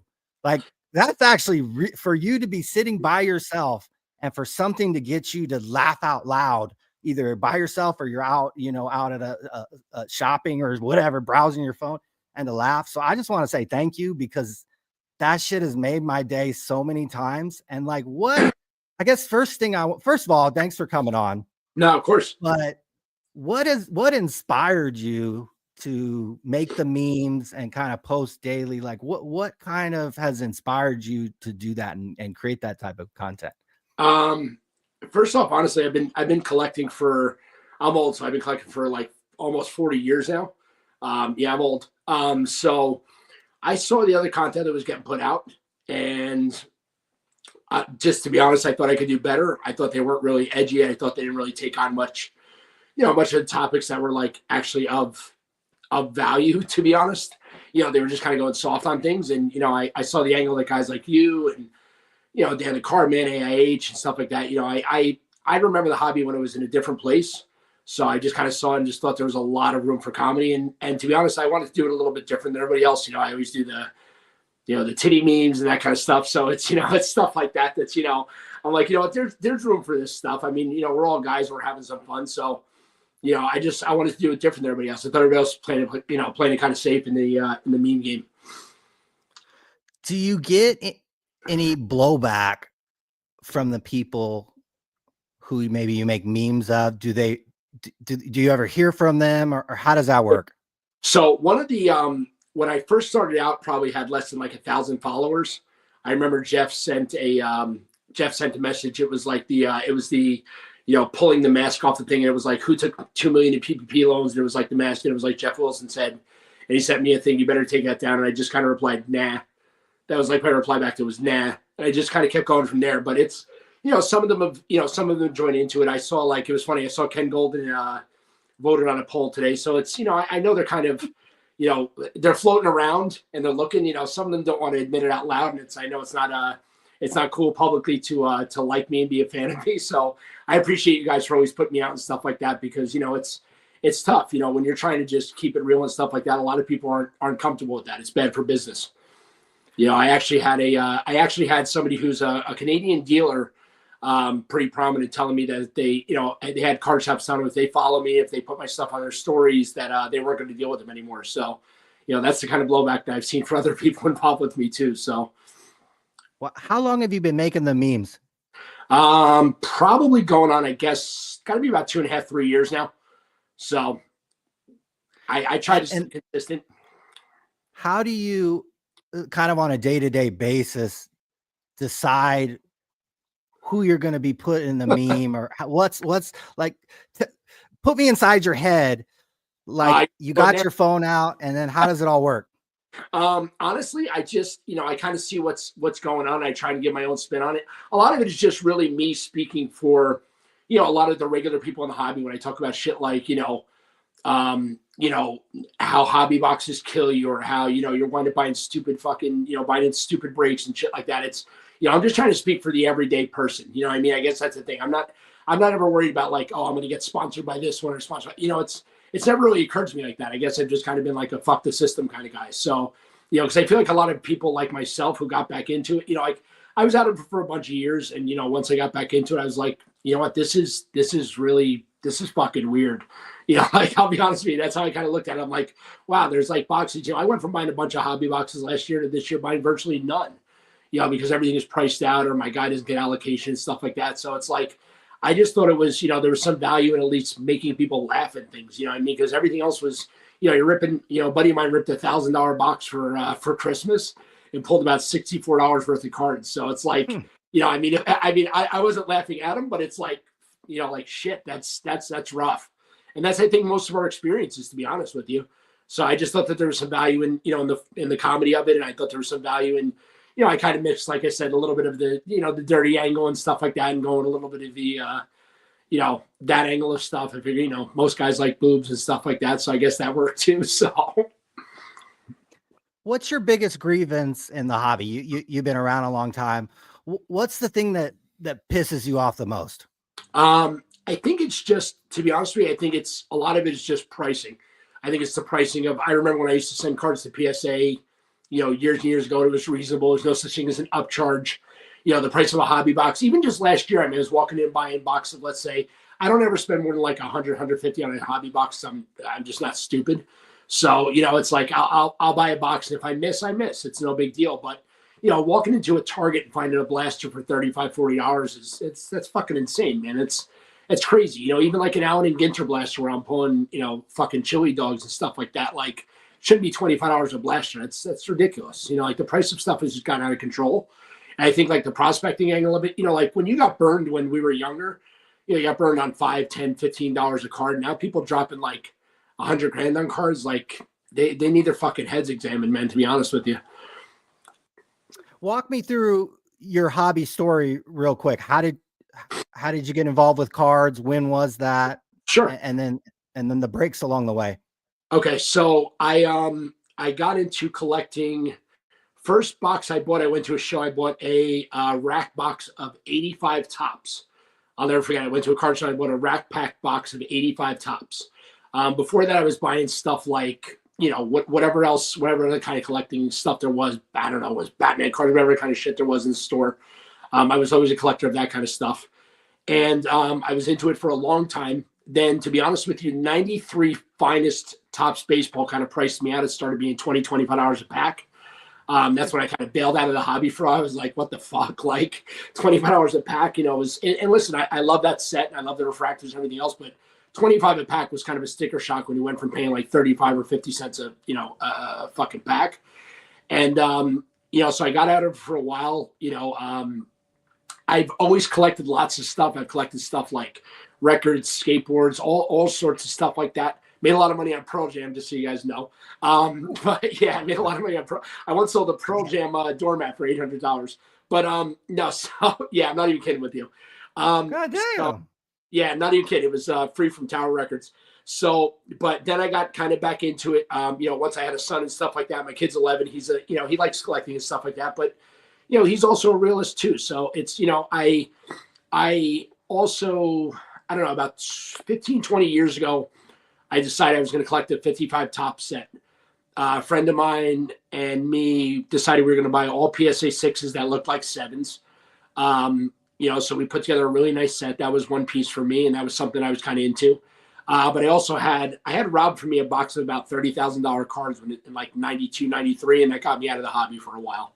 So I was stupid. I was driving around and selling cards and trying to take a summer off from work. But I left the cards in my car one day, and somebody stole it. It was about 20, 30,000.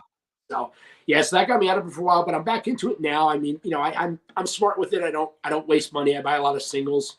I rip wax with my kid because we have fun with stuff like that. But I'm into collecting all sorts of stuff. It's it's not just cards for me. I'm just a collector in general. So, but that's my card piece. 85 tops is where I started. So your Instagram is this _cardboard _ life. Everybody should follow it. Do you make any other content anywhere else, or is it just the Instagram?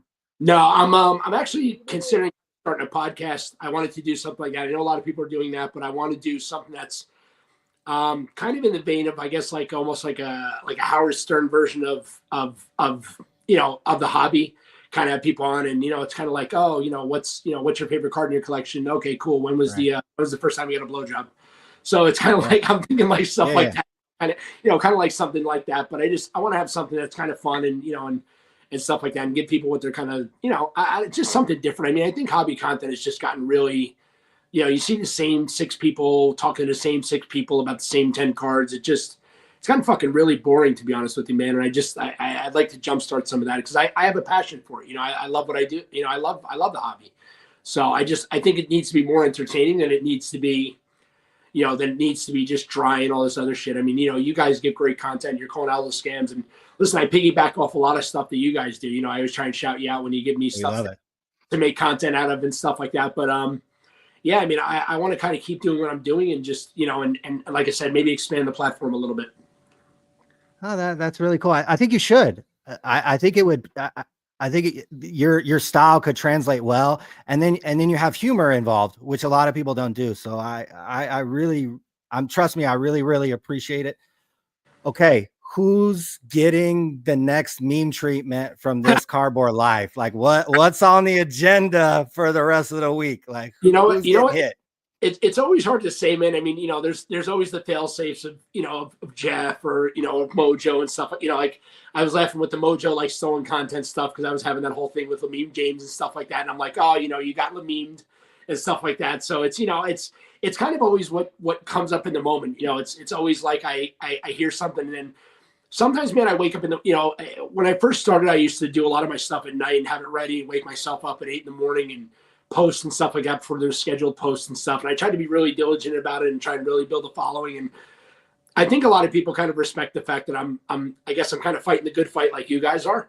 But it's work. So it's kind of whatever comes up in the moment, to be honest with you. Some day, like today, it's just, I put a big titty goth girl on. It's just, it's sometimes where my mind is working. So I can't really say where it comes from. So Is there real beef between you and Lameme James, kind of another guy who plays in the same space?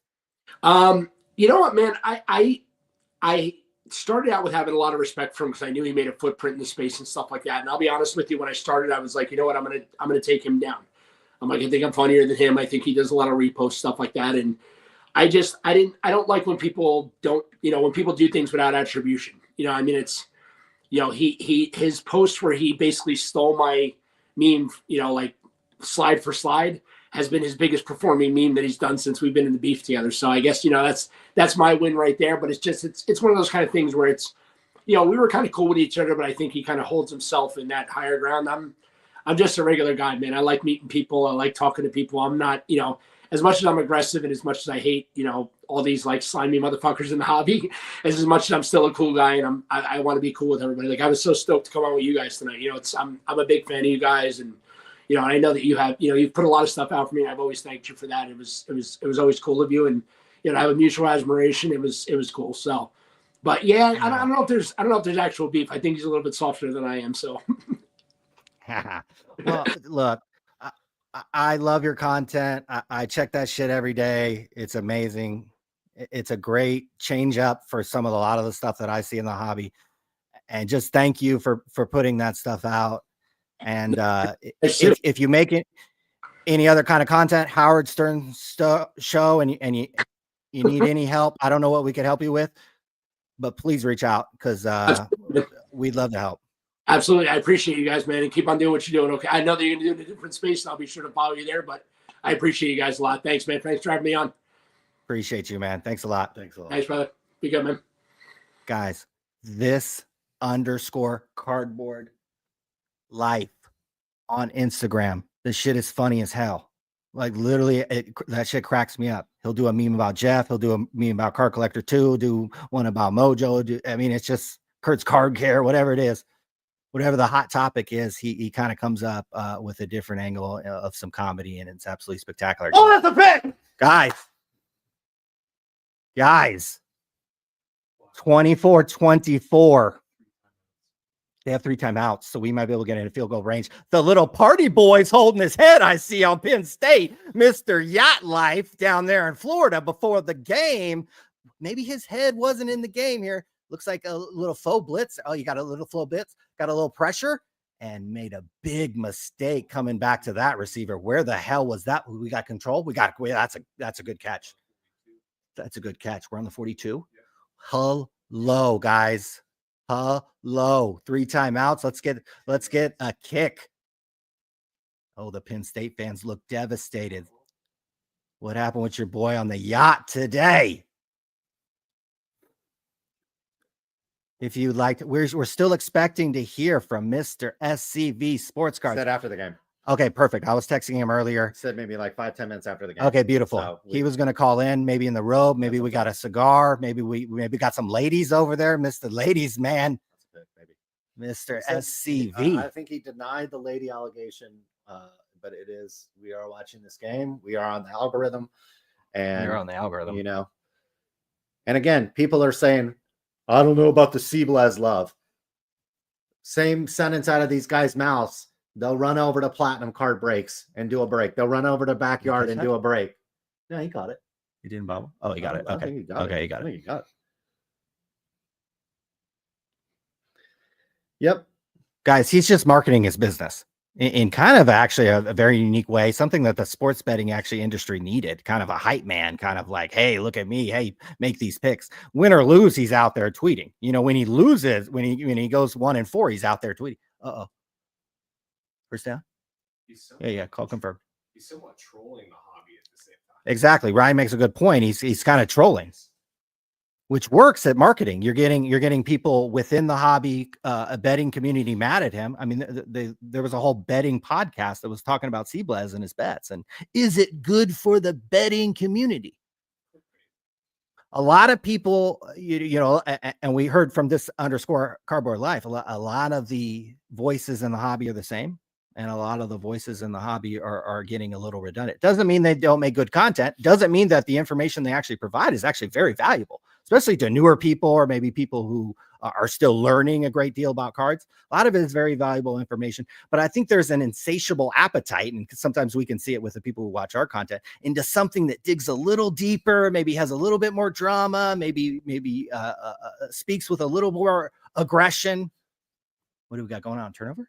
No, timeout. Okay, timeout. So we got plenty of time. 2nd and 5. I don't know what the leg is like on our Notre Dame kicker, but our boy Seablez is 18-4. And look, I think he's been marketing himself really well. I think he went into it. Look, he was on here pumping Franz Wagner cards a year ago. I think he looked at the sports cards landscape and like, this is not big enough for me. And he actually did move into an industry that is much bigger, and he could become much bigger in the sports betting industry because there's more interest. There's more opportunity. There's more sponsorship opportunities.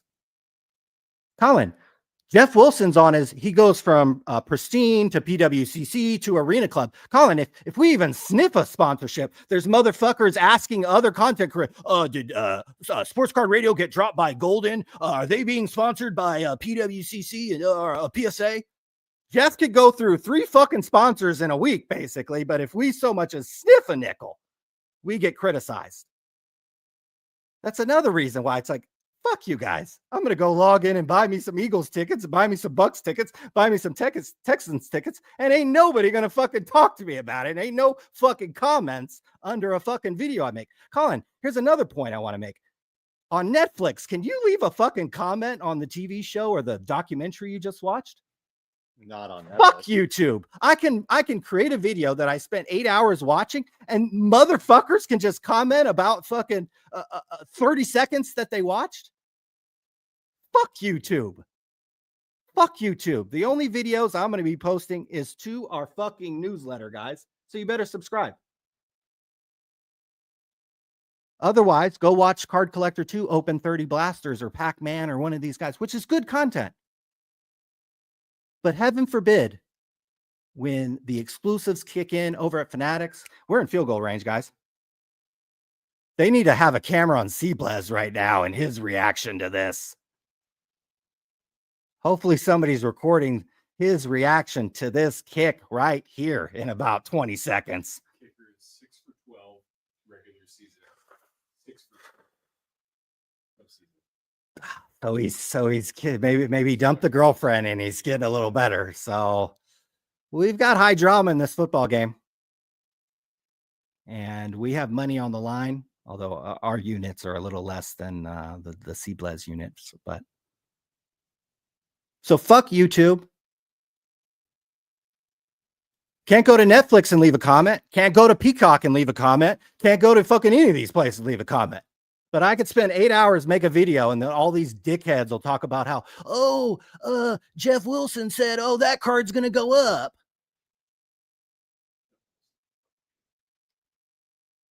What's his name? Chris Wilson? What's his wife's name? He's the one who made all the money. I don't remember. I don't remember. His wife, his wife, Kim. His wife sold her company for $20 million, I heard, and then worked for him for like a decade. So that's pretty good money. Seems all right. Seems all right. Did you drop the call-in link, or are we waiting for SCV to call us? We'll wait for SCV. We will wait for We'll the wait for man in the robe. end of this game, because if they kick the field goal, half the chat's going to drop out because they've been talking shit on Seablez, and they could have just printed money over the last week, and instead they're sitting here complaining about them. That's the hobby in a nutshell. That's the man. hobby in a nutshell. Seablez, who's just out here promoting himself, but you guys will go over to Platinum, go over to Backyard, go over to Fanatics, go over to Panini. How many redemption cards has Panini not redeemed over the years? Talk about gambling. Write a customer service email to Panini and let me know if it gets fucking responded, guys. Oh my God. Spend 10,000 with Panini and do they ever take care of you? Yeah, exactly. Get a timeout and then a kick. Spend 10,000 at Louis and watch how they treat you. Spend 10,000 at Rolex and watch how they treat you. Some like guys think it's flexing or whatever, but some of you guys will spend 10,000 a week in Fanatics and you don't get nothing. You don't get a personal sales rep. You don't get a phone call on your birthday. You don't get nothing. A sold out product comes out and you can't text them and get it. Ryan, we were in Louis yesterday, right? Mhm. Were they impressed with the outfit? When you walk into a Louis store and they're actually impressed with what you have on, Your outfit, what they were impressed with. that probably means, that they're taking care of you. I think I was literally wearing this. So That's fine. I haven't changed in 5 That's days. fine. But you could spend as much as I've spent on some of these brands with Fanatics in a week, let alone a year, and they don't give you anything. They literally don't give you any kind of bone. They don't care. These card collectors don't care. They'll literally sit there and take it. They'll literally just take it for years from time. Here we go. 41-yard attempt, guys, for the win. Notre Dame Fighting Irish to beat the Penn State Nittany Lions in the college football playoff game in Miami, Florida. Absolutely massive kicks for this young man. It's on the way. It's looking good. That just printed money, guys. So all you guys hating on Seablez, he just is now 19 for 23 in his last. That was a 3-unit as well. So if you followed his advice, a 3-unit means normally you maybe say you bet 100, you would actually bet 300 on this game, or maybe 1,000, and instead you bet 3,000. That's how confident he was that Notre Dame would win. I believe he also took him at -2, so he also wins that bet. He put 1 unit on he put 3 units on the Notre Dame money line, which means to win the bet, Notre Dame would just have to win. But he also put 1 unit on Notre Dame -2, which also just hit, guys. So he hit 4 units on this one bet. So I encourage you, all you haters, to go to Seablez's account and talk about how he just probably won $15,000, $20,000. Did anybody in the sports card community make $15,000 or $20,000 today? Probably not. They probably have 45 employees if they did or more. And they probably worked 18, 20 hours. They ain't sitting at the game in the Penn State section. God, I can't wait to watch the Seablez content of him sitting in the Penn State section betting on Notre Dame. Guys, a lot of the sports card community can take cues from Seablez. He's really putting himself out there. He's like literally really putting himself out there to where he's getting blowback and hate, not only from our comments. Guys, you could see what the betting community is saying about this guy. But if you want to blow up, if you want to make a ton of money, especially in the content game, this is exactly what you have to do. So if you have a sports card podcast, if you have a YouTube channel, you need to start saying shit. You need to start being very aggressive in your opinions. Now, if you're under the titty of Fanatics, if you're under the titty of PSA, if you're under the titty of somebody and you can't say anything bad about Nat Turner, or you can't say anything bad about Fanatics or Topps, your audience is going to be limited because people can see right through that you're just hoping for the market to come back, or you won't need to sell a product, or you need to sell a break, or you need to get people to come into your card store. But if you're a content creator and you're not tied to any of these corporations who make all the money in this hobby, start fucking saying shit. Like, unload your opinions. Even if you don't know, honestly, even if you don't necessarily full-heartedly agree with it, talk shit on the new design from Top Series 1. Like, do a video where you just rip 2025 Top Series 1 design. because all these other little content creators are going to be like, well, I kind of like it. It kind of looks like 1983. I wish they would have done that. And Chrome it'll look good. And and they'll beat around the bush, and it'll be this kind of lukewarm take. No, get on, talk shit on it. Say Michael Rubin's a fucking pedophile. Oh, here we go. What is going on? Is that a backwards pass? Oh my God, This is Tennessee college for you right Music there. City Miracle. I know it ain't over until it's over in college. Now I it is. just printed money. Steve just printed money. Got the information that pays over here, guys. Guys, we are part owners of a card show, Auburn Trading Card Show, coming up in April 5th, 2025. This will be the only card show that I attend this year. Literally, because I'm moving out of California. I definitely will not be going to the National because that coincides with my biggest work schedule of the year. So if you want to see Sports I Card thought you were Radio, going to the national. absolutely not, You're not dude. gonna dip in? No, fuck no. The football preseason is 2 weeks later. No, it's Well, a week later. You couldn't pay me to go to the National. Fanatics Fest. I think Absolutely not. scheduled before. We didn't really talk about that. They had this event out here in California that's Canceled. no longer. You know, it just shows you how financially you guys are spending all this money with this company and they're completely in disarray financially. If they don't go public this next year, God only knows where we'll be sitting here a year from now talking about Fanatics. So, you know, in March. I mean, they advertised that at Fanatics Fest New York. I saw signs posted, and it was, they were starting to talk about it. I mean, they canceled the Orlando show. They canceled the Pittsburgh show at PNC Park. yeah, I think they just looked at the economics of it and was like, maybe we could, the hobby, like you said, Ryan, the hobby just isn't big enough. And if you It's not. have big aspirations, you're like Seablez now, and you're kind of like us. I don't want to put us in the same category or whatever, but you move on. You move on. Do you still collect cards? Do you still look at this cardboard life memes? Of course you do. Do you still get a couple of cards at the card show? Do you still go to the Auburn Trading Card Show? Do you still make friends in this hobby and you text about them and you have fun about it? Absolutely. Absolutely. But do you devote any extra attention? And if the hobby starts diverting attention away from the big opportunities, you got to learn how to cut that shit off. It's kind of like a ex-girlfriend, right? The hobby to us is probably kind of like the ex-girlfriend, right?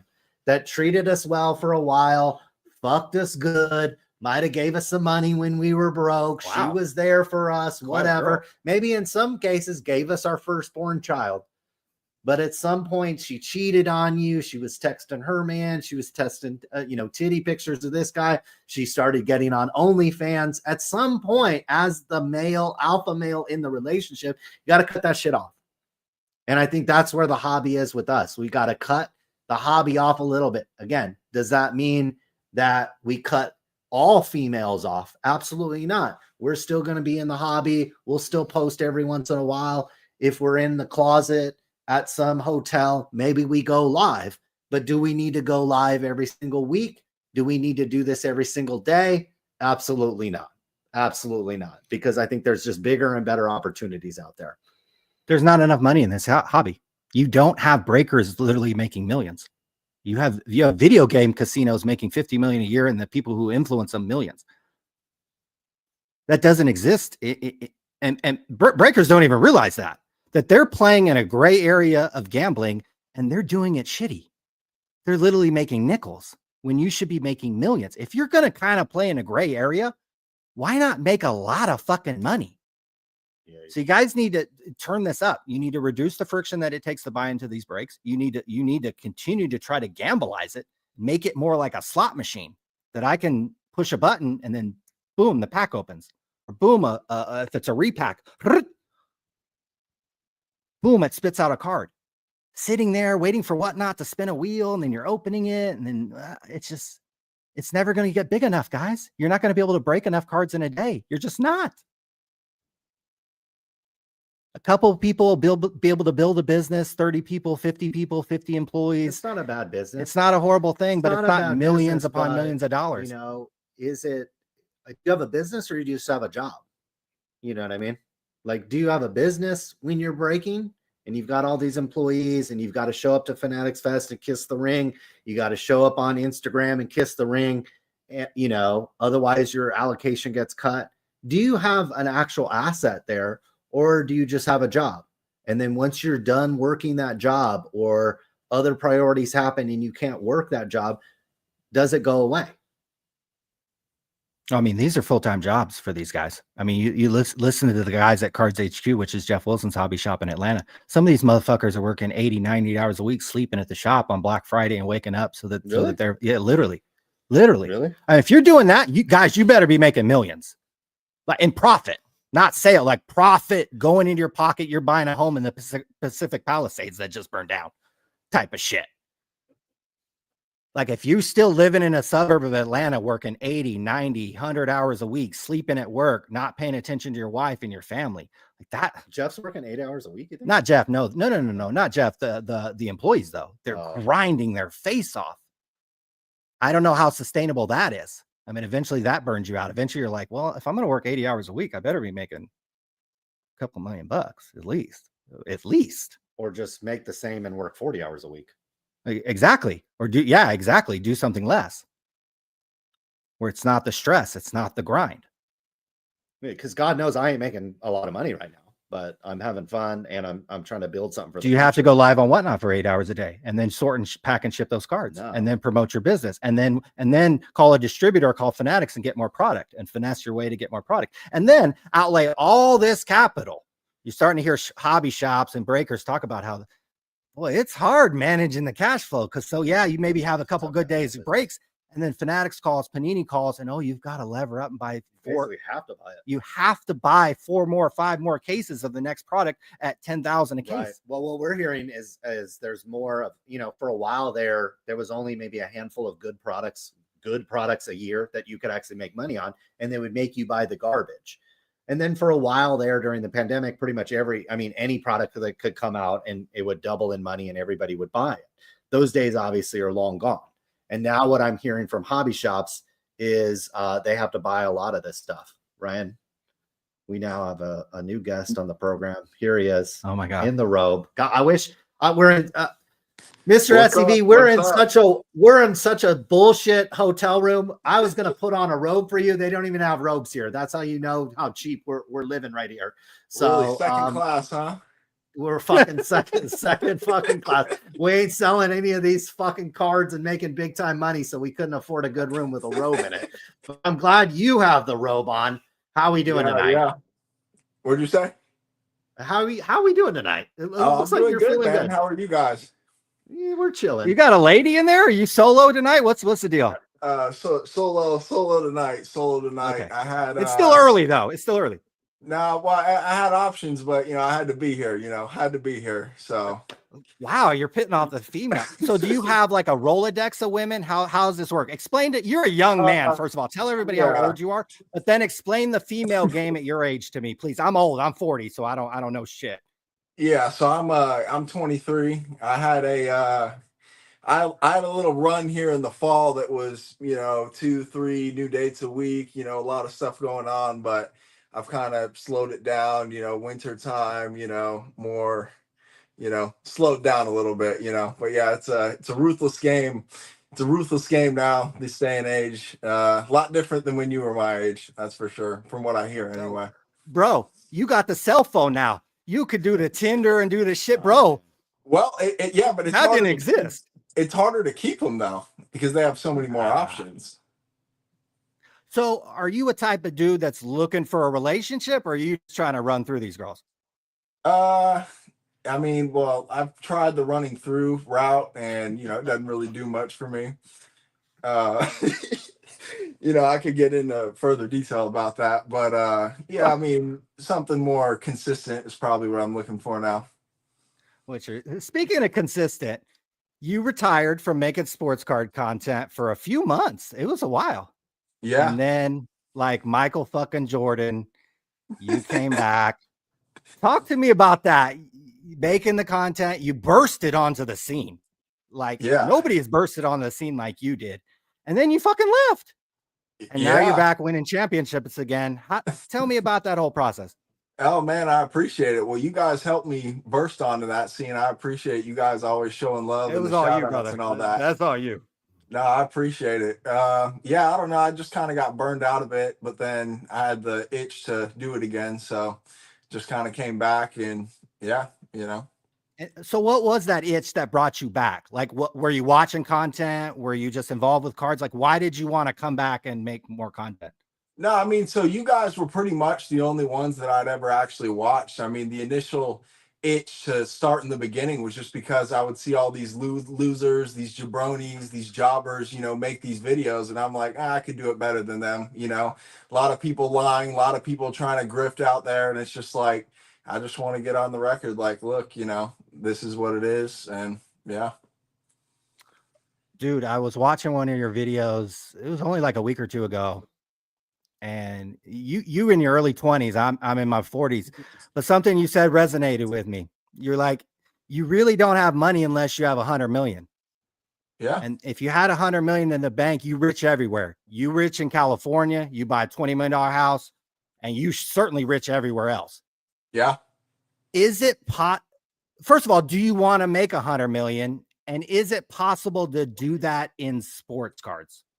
Oh, in cards, no. I mean, like, unless you own one of the top whatever companies or whatever, absolutely not. You know, I'd have to figure out something else. But yeah, I mean, I think you're right on exactly. Like, you know, I've done pretty well, especially up to this point. But it's like in my smaller hometown in California, it's like the houses are $800,000, you know, so it's like, and then all the way on up, as you've said. So yeah, I mean, unless you have $100 million, like, I don't really think you have like real money. And that's going to sound polarizing or crazy to a lot of people, and they're going to be like, oh, you don't understand. But you know, you either understand or you don't understand. You know, that's just my thought process on it.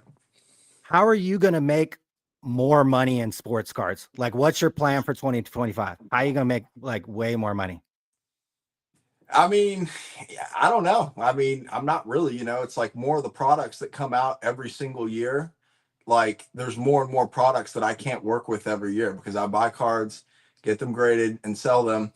There was somebody on Instagram, I think the Prism gem rate this year for football is 22%. The Trevor Lawrence year, 2021, it was like 38%. Last year, it was like 49%. It just gets pretty much worse and worse every year. The grades with PSA, it's harder to get 10s. There's idiots in my comment section that are like, oh, what he doesn't tell you when he shows these sales is that he gets lucky grades and he gets this and he gets that. And it's like, I had an order pop the other day where I was 21 for 67. It was like 30%. I'm like, I'm getting pounded out more than I ever have before, you know? So just like everything within the world, it's just getting tougher and tougher as the years go on. And you can either acknowledge it and realize it and still not be bitter about it because it's reality, or you can just be in denial, or, you know, just, I don't know. It's going to be tough for sure. There are probably some people that they want to live your life in the robe. You got the little 20-year-olds just chilling. What advice would you give to somebody maybe who's hustling, selling a few cards? How do they take it maybe to the next level? Yeah, I mean, you just can't listen to what other people are saying. Like all these people on Instagram are putting bounties out for Prism cards and, oh, I'll pay this for this and that. And it's like all of Instagram right now from what I'm seeing anyway. And it's like, you can't just follow whatever the group's doing. Like whenever I've made, besides like the COVID times when anything was free money, but you can't follow what the group and what the herd is doing, and you need to figure out something that you can make money on. Like it's just, you need to pick a certain set, card, player, just something where you stand out and you're one of the only people doing it. And that's pretty much just how you be successful. I mean, I know there's other industries where it's like, you know, whatever mainstream industry out there, coffee, cars, whatever, it's just you have to do what everybody else is doing and then just kind of tag along with it. But I really believe in a business like this, you have to be unique, you have to do your own thing, and that's how you can be successful.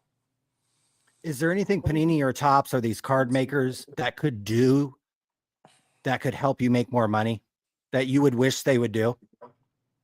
Yeah, I mean, it's rough. Like they could put cards out in better condition. And I think what they think is that they think that, like, I don't know, if the cards are in worse condition, then they're going to get more money maybe because all that matters is the cards and not the grades.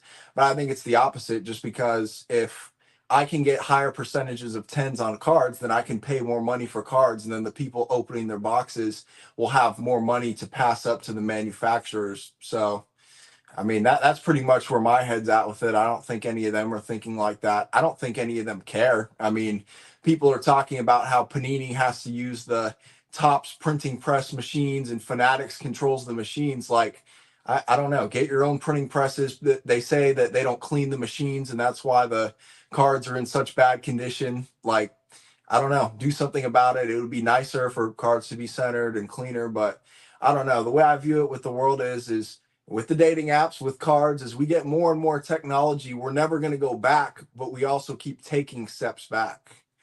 And, you know, it just kind of is what it is in my head. So Friday night's tomorrow. What's a normal Friday night for SCV? Like, well, what does that look like? I mean, I don't know. Just depends. Friends, date, smoking cigars down at the shop by my house, just whatever's going on. And then at what time are you deciding that? Are you, is it like late in the day, the beginning of the day? Like, how's that all work? I mean, you know, it just kind of depends, you know, it just kind of depends on the, you know, the pedigrees of what I want to do, you know, I've got options and all the, the aspects, you know, so it just kind of depends on, you know, what I'm feeling, So in terms of women, like what do you look for most in a like, boy, man, I met that girl and she hit bang, bang, bang. Like what are you looking for? Yeah. I mean, there's a couple things like, you know, you've watched my videos.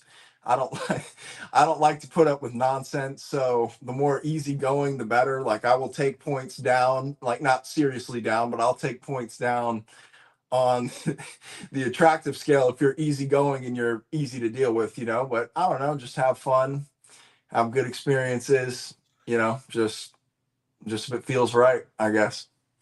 God, that's unbelievable. God, I wish I was 20 years younger, man. God, fucking shit. Days are over. Oh man, we old as fuck. God damn, the youngsters in the house. Bro, what do you got on tap? What's the next SCV videos? What are you dropping? I mean, I've got some in the pipeline. I dropped one today that was, you know, talking about a lot of this stuff you just asked on the Joy Taylor Skip Bayless scandal. I, you know, related that to cards. You know, people get mad when I talk non-cards, so they're probably going to be very mad at this, which I don't give a fuck. But basically, and I did cover cards at the end. You know, they're making cards of the Hawk Tua girl and the Livy Dunn girl, and I basically said the only market for that is horny card collectors.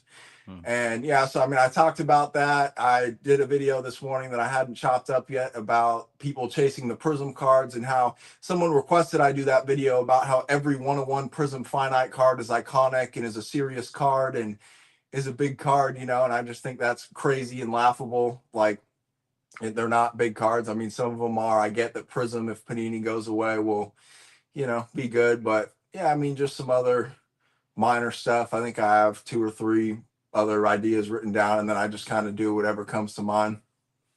How long are these taking you to make? Like average video, start to finish, whiteboard, editing, upload. How long are we talking? Yeah, so if there's like a 10-minute video, I mean, maybe like 5, 10, 15 minutes to get the pictures that I'm going to put in there, maybe 10 to 15 minutes to write the board, you know, maybe 20 minutes to film, including like a thumbnail, and then actually the talking, then making a thumbnail, and then editing it up, you know, maybe, I don't know, maybe under an hour, I guess, because I'll have to like edit out the me misspeaking or whatever. I mean, I've seen your guys' videos back when you were doing them, like kind of like the 8-minute ones that you would do. There's way more edits and way more stuff, obviously, than I'm doing. I would imagine it takes a lot more time than basically what I'm doing. I just think you're younger and better at it. Like, you know, I think that's what it is, dog. It takes me all day to do them, and you're doing them in 2 hours, and then you're banging a chick 2 hours later. Like, I'm fucking jealous. Like, I need to learn from you. Man, I appreciate it. Now you're on point though with all the sounds and all that stuff you do. Like I don't even know how to do all that. Like it probably takes some time. It probably takes a computer, but I just use my phone and yeah, I mean it's pretty quick. It's pretty good. Wait, you do it all on the phone? Yeah, all on the phone. I don't use a computer or anything. This is one of the most talented men in the hobby, ladies and gentlemen. On a computer. Yeah. Get him a MacBook for his birthday. Well, I have a MacBook, but I tried editing on it. Like I don't know what you guys use, but it was just a little too complicated for me. I mean, people give me shit about it in person, but I am like behind on technology for my age group, at least. You know, all these different TV streaming services and, you know, editing this and that and all these other different things. It's passed me by, you know. I'm like your guys' age or older in terms of technology, I find. Somebody asked in the chat, do you have another job or income besides sports cards, or is this your big sole thing? Yeah, this has been my sole thing. I've done pretty well off of it. So I'm 23 now. I kind of started doing it like seriously at 16. And basically, you know, I was with my parents until 18, 19-ish, and I got my associates in college. I was planning on being a police officer. They wanted me to go finish out college. I didn't want to do that. So then it was basically, and I had the returns to show like, okay, maybe in California I would live a lower end quality of life, but in another spot I could live a pretty good life. And they wanted me to finish out college. I was like, no, I don't want to do this. So then it was basically time to just go out and, you know, see if I could do it. And it's been 3-4 years now and I'm doing just fine. So yeah, this is my only thing. And then, I mean, you guys know the YouTube revenue. I mean, that's not really making anything. I mean, but based on the cards and, you know, paying rent or whatever. This is the last day in this apartment. I got a house actually that I get the keys to tomorrow. But yeah, thank you. I appreciate it. But yeah, I mean, that was basically it. I moved from California to Texas, bought a house there. It was one of the worst years of my life. It was brand new house, but it ended up being in a bad neighborhood. So then I came here to Tennessee and, you know, it's whatever here. It's okay. Had an apartment for just about 2 years just so I wasn't kind of tied down to anything, and then got a house. But yeah, I mean, I do pretty well with myself. It's crazy. I mean, the people watching are thinking I'm lying. The people I talk to in person, especially, you know, no disrespect to all the people out here, but little lower on the IQ scale than in California, if I must say. Like you know, no disrespect to all my Tennessee people. I got love for my people out here, but yeah, I mean, I'll tell people about cards and stuff. Like, yeah, I do cards full time, and they're like, "Oh, what is that? Oh, really? You can make any money off of that? Oh, you can, you know, do this, that, or the other." I mean, I've had people think that I'm lying. I've had people think that it's a front for drugs. Like, I've had people think all the different things, and I'm just like, nope, this is like literally what I do. You know, so. Dude, the content is incredible. I remember the first time I was watching your videos. And I was like, holy shit, that was good. And then I think I watched the second or third video and you were like, I'm 22 or 21. And I almost fell out of the chair. I was like, no fucking way. You texted me as you were like, you got to watch this guy. I literally texted him and I was like, this guy's lit. He's 20 years old and he's making the best, hottest shit. Yeah. So thank you. Man, no, thank you guys. I love watching the vids, and it's so good. I'm so glad you're back, and just thank you because they're fucking wonderful. Man, I appreciate you guys. Where have you guys been? I know you guys are on a little hiatus. What do you guys got cooking? We chasing that 100 million, brother. You know, we out here in California. When you said that, I was like, he's dead right. You ain't got money unless you got 100 million. Period. I mean, seriously. I'll take 10, but 100, I will take 10. I'll take 10. I mean, my view of it is this: is it's like, you know, once again, there's always going to be that coastal elitist in me. Okay, I'll probably take heat for saying this, but it's like, if you have 100 million, then you're with good income streams or whatever, then you're flying private. But then, like, other than that, you're flying on the peasant planes with all the peasants. You know, that's just kind of the way that I. that's kind of the way that I draw it up. But it's like people are going to be content with making this and only having this, and that's great for people. I don't want to judge anybody or come off as whatever to anybody, but it's like, people tell me that all the time, oh, you're doing great, oh, you're off to this head start or whatever. And it's like, I got to still somehow motivate myself. Like, no, what I have, this is not enough. No, what I make this year is not enough, because, as you guys know, it's the truth. It is. No, when you said that, I was like, oh, wow. And I've actually told other people in my life, I'm like, you ain't got money unless you got 100, period. You damn near broke out here in California unless you got 100. So, seriously, I mean, like, you need to make like damn near a quarter, if not 400, just to have a decent life. I mean, seriously. Yeah, for real. Well, anything we can do to help you make money, we're here. Dude, shout out your Instagram, shout out to YouTube. How can people find you? Yeah, SCV Sports Cards on pretty much everything. And same to you guys. I mean, if I can help you guys out in any way, I mean, we gotta, look Just to keep making those vids, bro. Yeah. Gold content. Yeah, I appreciate it. We'll have to talk and get together sometime in person, and you guys can fill me in on what you've got going on, if you don't mind. I'd love to hear it. Let's do that. Of course, anytime. That'd be great. Cool. Brother. Thanks for calling. Yeah. All right, go get some pussy and have some fun. I appreciate it. Thank you, guys. You got it. Thank you, brother. We'll see you. See ya. Okay, that was Mr. SCV Sports Card making his debut, I think, actually live here on the channel. He was many times. I think he almost called in on a Thursday. This was first. Sports Card Queen is feeling good tonight, Ryan. She's feeling very good. Oh, good. She's feeling great. She's loving our boy. She has a new crush on Joe Burrow. So right now her three main crushes are Tom Brady, Joe Burrow, and Mr. SCV Sports Cards. So wow. she's had a full afternoon. That's high praise. A couple of those guys do got 100. So yeah, our boy SCV gonna get there.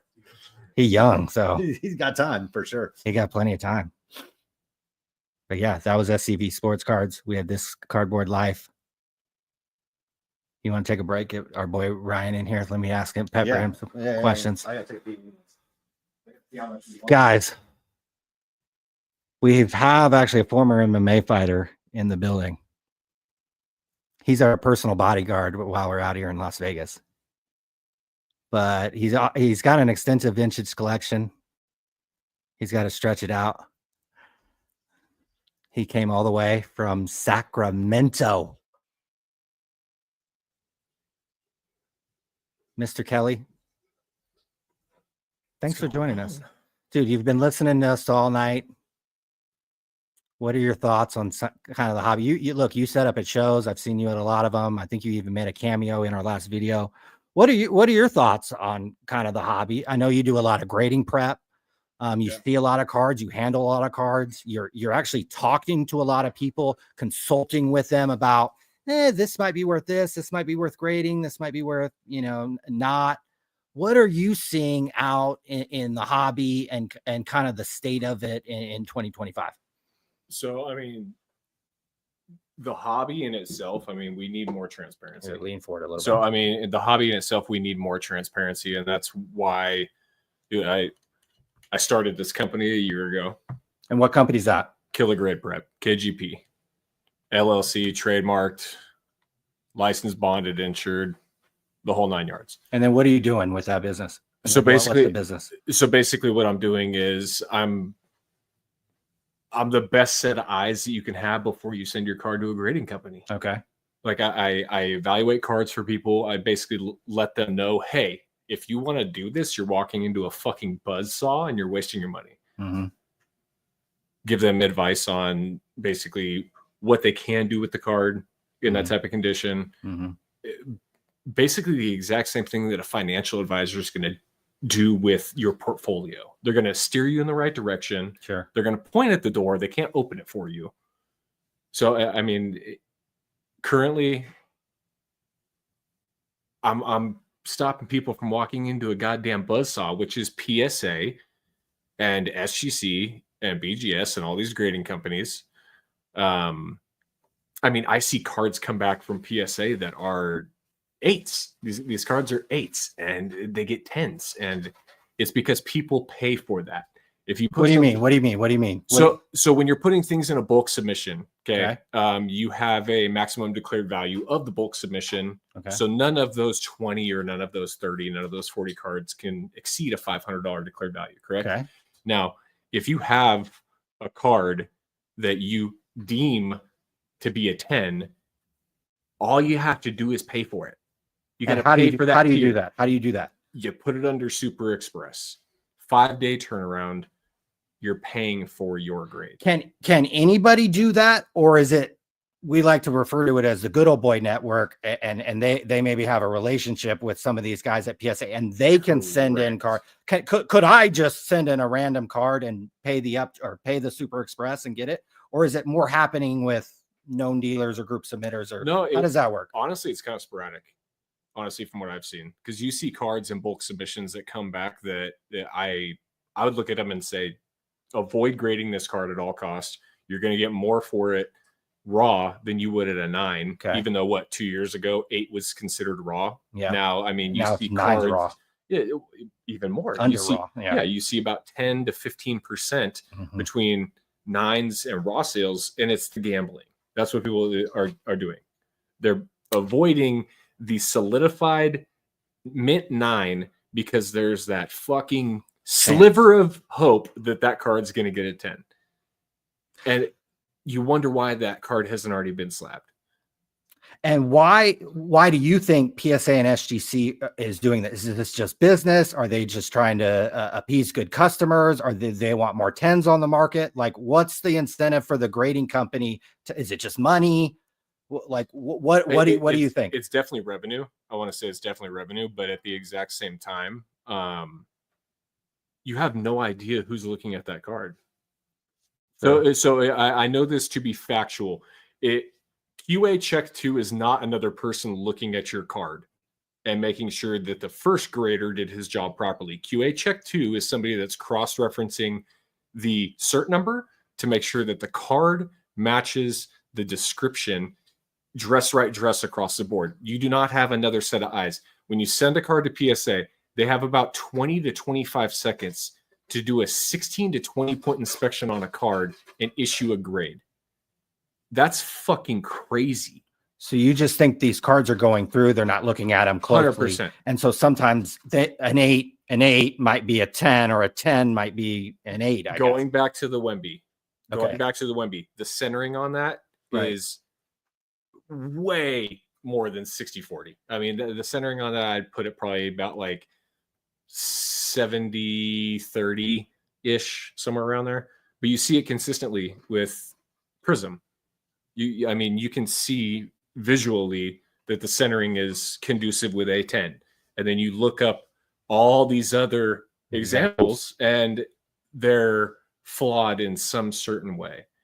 Right. There's no consistency to it, is what it is. Because these graders literally have 20 to 25 seconds to issue a grade on that card. And it's a fucking assembly line. Sure. And they're working in a dark room. They have a mirror that's probably about 16 inches wide and probably about 10 inches tall. And they're taking these cards from right to left. They're giving this card a 16 to 20 point inspection, issuing it a grade, putting it aside. It's assembly line. That's all it is. So it's until they figure out, and even companies like Tag and Arena Club, Sure. companies that are using AI. Dude, those are flawed too. Mm-hmm. I'm literally, I'm in the middle of the man versus machine challenge where I'm basically going, are these eyes better than their AIs? And I'm not fucking with you, dude. Yeah. Every single card that I've seen come back at Gem Mint 10 from Tag or Arena Club, whatever it is, I can point out something immediately within seconds. And you wonder why that market is substantially lower than PSA. That's the reason. If you're submitting cards to grade that are your own, who are you grading with? In light of all this, stuff, who would you grade I will with? always send to PSA. And why is that? Gold standard. And Beckett, I love the transparency of Beckett with the subgrades. Uh-huh. I absolutely fucking love that. But the fact that they're going through a massive lawsuit right now, right. I guess the CEO took out $100 million loan and only 500 grand was accounted for. Sure. So I was actually looking the other day, a John Morant Silver Prism rookie BGS 9.5 with proper subgrades. I'm talking about 395s and a 10 or 295s and two 10s, a proper gem mint, $180. That's what it sold for. Okay. That card in a PSA 10 is $415 last night. So you're talking about a decrease in basically half the value just based upon who encapsulated that card. Yeah. So don't get me wrong. There's a lot of cards that I have in BGS slabs, but that's my private collection. I could give a fuck what they're worth. Mm-hmm. I just want them encapsulated. I want to keep them. I want to keep them protected from LA fires. I want to keep them protected from freaking floods. I want to keep them protected from angry fucking exes, whatever it is. You know, it's like I personally don't care about the declared value or what the resale of, you know, my personal collection is, because I collect. You collect. Yeah, I've been collecting since I was fucking 3 or 4 years old. When you're prepping these cards, explain that to me. How are you? You know, somebody walks up, maybe like a 1955 Topps card. Maybe it's got gum stains in the back. Maybe it's a little dirt. Like, how are you prepping that card to either submit to grading, or how does that work? So with vintage, that's case by case basis. What about with modern? What about with modern? Modern, I mean, I'll use a Mr. Minty's microfiber. And that's it. What do you feel about Kurt's card? Are you rubbing Kurt's juice on this shit, or like how does that work? Yeah, no. What I'll do is I'll do a mist of either Minty spray or Kurt's card care. They're fucking the exact same thing. Exact same thing. Exact same goddamn thing. They're water soluble. There's nothing that can be traced unless PSA is going to go out and spend $7 or $8 million reverse engineering all this shit. Mm-hmm. Do you think it leads to better grades? Like, do you think it leads to better grades? Sometimes you can do the exact same thing with a simple microfiber, just making sure that the card is clean, that you don't have any particles on there. Because if Fanatics QC did their job, if Panini QC did their job, I wouldn't have a career. So as long as we keep having this power struggle and this massive printing of cards, dude, half these cards that come out are fucking trashed right out the pack. And not right out of the pack. No, not at all. And that's when people will walk up to me and go, "Hey, I want to have this prepped," and I'm going to take a look at that card and I'm going to give them my honest, transparent advice, going, "Hey, I could take your $12 or I could take your $5 for an eval right now and be a complete fucking scumbag about this. But put your fucking money away. Right. This is what's wrong with it. This is what I advise you to do with that card." Sure. Simple as that. Sure. And you know what? When I got in, I've been in the hobby since I was probably about 5 or 6 years old. Never been to a single card show in my life up until probably about 2018, I want to say. And, you know, we all took good care of our cards growing up, and, you know, very carefully putting them in the binders, you know. We didn't have top loaders back then. Yeah. You know, I mean, all I was collecting was Collector's Choice and fucking 94 Topps baseball. We couldn't afford the good shit, okay? Couldn't afford that stuff. So yeah, still can't. No, I still can't. Right? Yeah, exactly. I have never to this day bought a single fucking hobby box in my life. I just ripped 3 blasters of Prism football yesterday. I didn't hit fucking shit, and I highly regret it. Moondoggy, fuck you for making me do that. No, it just comes down to having somebody that's honest and actually has fucking integrity in this hobby to kind of tell you, hey, don't do that. Because like you guys were talking about earlier, you're talking about volatility of players. It's like, dude, Victor Wembanyama can he can break his goddamn leg. And that $2,500-$2,600 cards fucking, it wouldn't pay for this fucking room. Yeah. So Sure. that's why I collect dead people, because they're not going to get a fucking DUI. They're not going to commit domestic violence charges. So on the vintage stuff that you collect, is the grading more consistent on the vintage? Like, do they hit the 4s and the 6s better, or do you sense that they're able to grade vintage more accurately, or is it all kind of just a roll of the dice? So PSA has about 3 or 4 guys that grade vintage. So if you guys are wondering why your bulk vintage submissions are taking 5-6 months, it's because they're severely understaffed and they have nobody there that knows what the fuck they're doing with vintage cards. So as a beta test, okay, I just wanted to see, okay, for my own little personal entertainment, I cracked my 1954 Willie Mays PSA 4. Okay. What's that worth? About $900. Okay. Decent card. Decent. I bought that card in 2002 on eBay, sight unseen, $50 for $28. For $28, okay? And if for those of you who were in the hobby in 2002 and have no idea what the fuck I'm talking about, unless you had a brand new computer and a brand new digital camera, you could not upload photos to eBay or to the internet at all. So basically, this is sight unseen. Dice roll. This is a dice roll. How fun. $28. Holy shit, that would be so much fun. Dude, it could have been a fake. Could have been It could have been fucking anything. Yeah. So I'm evaluating this card and I'm going, you know what? This is better than a 4. And is this when is this? Not in 2002. This is recently. Oh, this is recently. Okay. Yeah. So I'm going, you know what? I'm going to crack this. And I sent the cert in to PSA because I want population is everything in this hobby. You see gold, Joe Burrow 2020 gold prism numbered out of 10. There's fucking pop 19. Pop. Yeah. Are you fucking kidding me? And people don't have to understand that there's a market cap to players' markets and certain cards. So when you have an inaccurate market cap and you have an inaccurate basic count of these cards in population. Yeah, exactly. So you're talking about you have a market cap that's fake as fuck that's based upon 10 cards when 19 have been graded and then 3 of them have been crossed over. It's not accurate at all. It's not even the slightest bit. So would you work for a grading company? Fuck no. No, why? Because I make 6 figures owning my own damn company, steering. Well, what if they threw you, say, double that? Or no, I gave up on that a long time ago, dude. You cannot pay me to abandon my dreams and lock me down and say, hey, I'm going to give you 150 grand a year to basically abort any goals and aspirations that you had to fucking make us rich. Those guys can go fuck themselves. Well, if they came to you and they didn't hear that last statement, but if they came to you for advice, what would you, if Nat Turner they would hire me, or BGS or one of them, like what advice would you give to them, if any?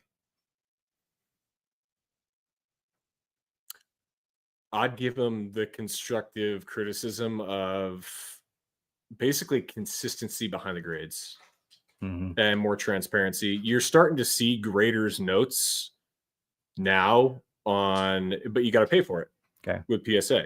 Yeah. I think that anytime that you're sending a card off to get it graded, there should be some sort of explanation as to why that card got that grade, because that grade is equivalent to an SMR value.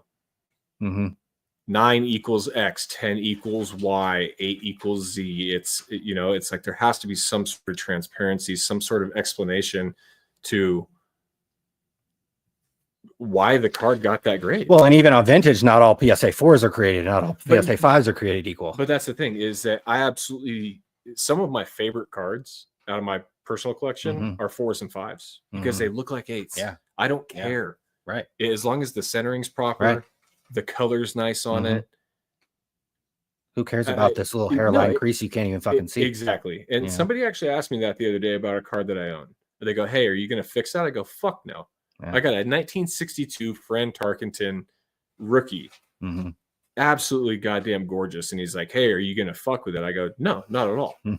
I'm a sucker for eye appeal. And that's what pushes the vintage market is eye appeal. Right. You can see a sale on a 52 Jackie Robinson at a PSA 4 for $8,000. Yeah. That exact same card with better centering and better coloring Sure. is going to sell for double that amount. Same grade. Yeah. And I see it all the time with Maze, especially Mantle.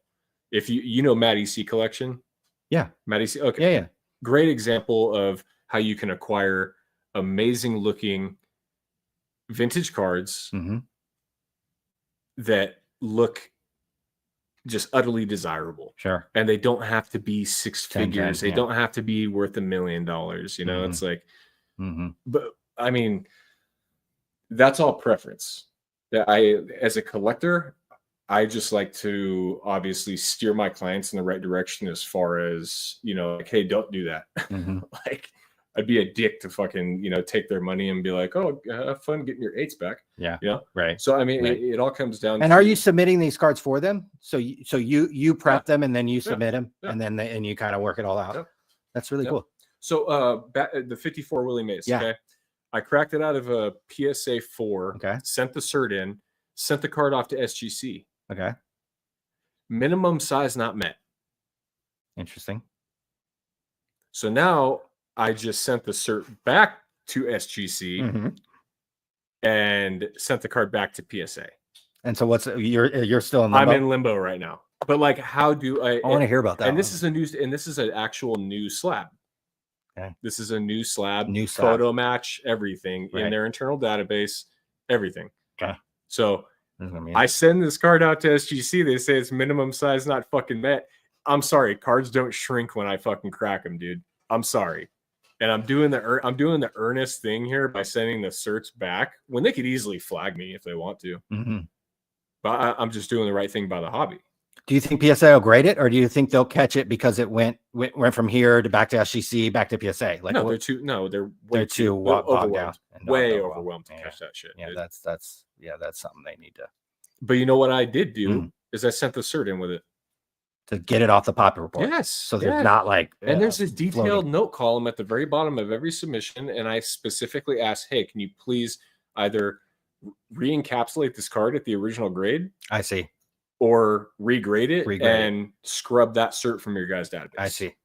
Which everybody should be doing. You're probably like 1 out of 50. Nobody 50 fucking that does does it. that. And it's so goddamn annoying because population controls market cap, which controls how much that card's worth. Mhm. So if you're not doing that, you're fucking you're Inflating. you're Yeah. inflating the market. It's fake. It's bullshit. How I'm gonna get Colin to jump back in here. We'll probably wrap this up, but how can people find you if they want to prep some cards, if they want to, get an opinion on a grade or what they should do? What's that process like? How do they find you? How does that all work? So I do have my card page. It's KXGXP on Instagram, and then I also have my personal page, which is Ryan X Kelly, and both those Instagram. I do have a website. I found out I didn't even really fucking need it. I spent 2 Okay. months building a website, and then people just kind of, And you're finding these guys at shows usually, or how do they find you? dude, I'm getting swamped. Really? I DMs every single day. That's awesome. People that want me to take a look at 40, 50 cards for them, people that want me to just, do standard evaluations because Right. they're planning on sending these out. And I always tell people, I'll be more than happy to show you what I know as far as a 20-point inspection, because people think that there's 4 corners to a card. There's not, there's 8. People think that there's 4 edges to a card. There's not, there's 8. People think that there's 1 surface. No, there's 2 surfaces. People think centering's 1 thing. No, it's 2. So there's 20 points Mhm. to a card that people go, oh, well, this is pack fresh. It has got a dime. So they put it in a penny sleeve and they throw it in a semi-rigid Sure. card saver and they get their 8s. Right. And it's, people like me that I'm trying to help people that are in this hobby for the right reasons, not walk into a goddamn buzzsaw. What's the cost? What does it cost? Like if I had 20 cards and I want you to look at them, what does that cost? For you, I do it. Well, just So- for a regular customer walks No, in so I charge $5 for an evaluation, and I will give you written out per card, or per card, yeah. and But so you give a written evaluation. I will of give like you what- a written out diagnostic sheet of every single thing that's wrong with that card. and then you would you would give them advice if they should submit it or not, and then you would personally submit it for them. Yeah.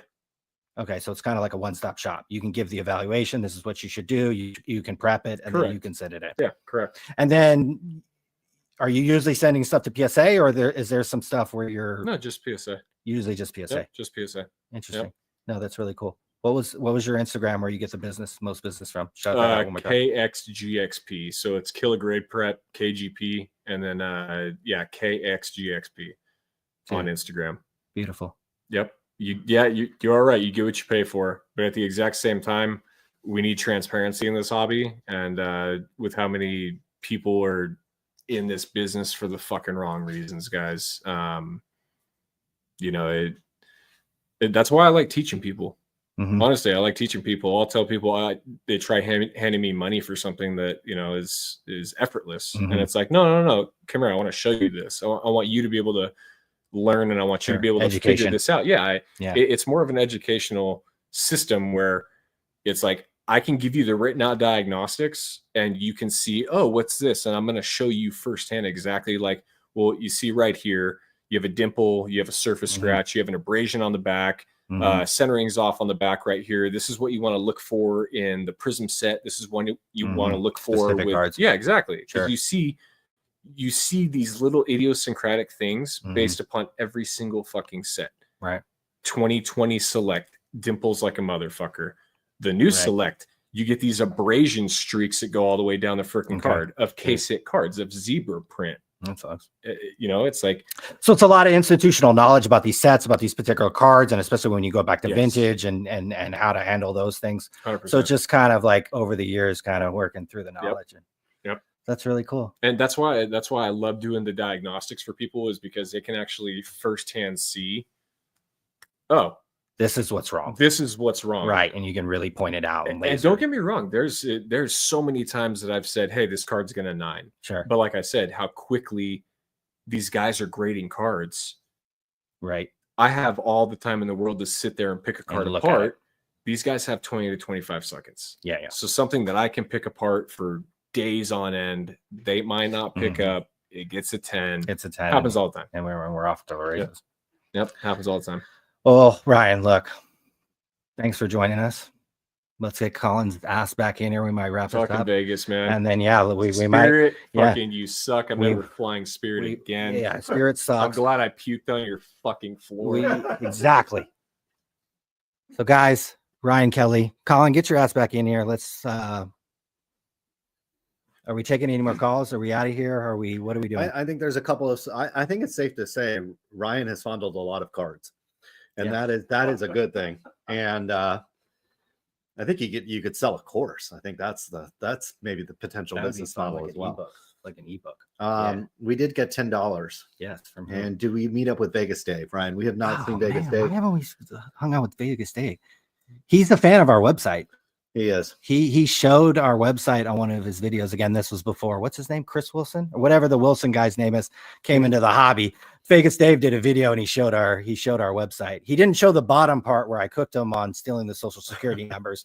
But again, great marketing by Vegas Dave. You just take the positive and you just spin the positive and you just ignore the negatives. And yeah, but we have not met Vegas Dave, unfortunately. I think he lives in Mexico now. I think he's Mexico Dave. Villa Vegas Dave. Yeah. How can we find the stock channel? The stock channel is Which one you want to shout out? shout out Equity Empire. That's the brand I'm trying to build. Okay, build it.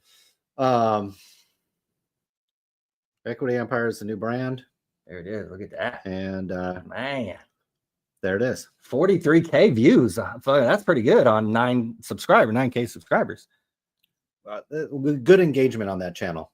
Good engagement. Man, So that's a good one. The investor channel is the other one, and we're doing a newsletter, paid newsletter here very soon.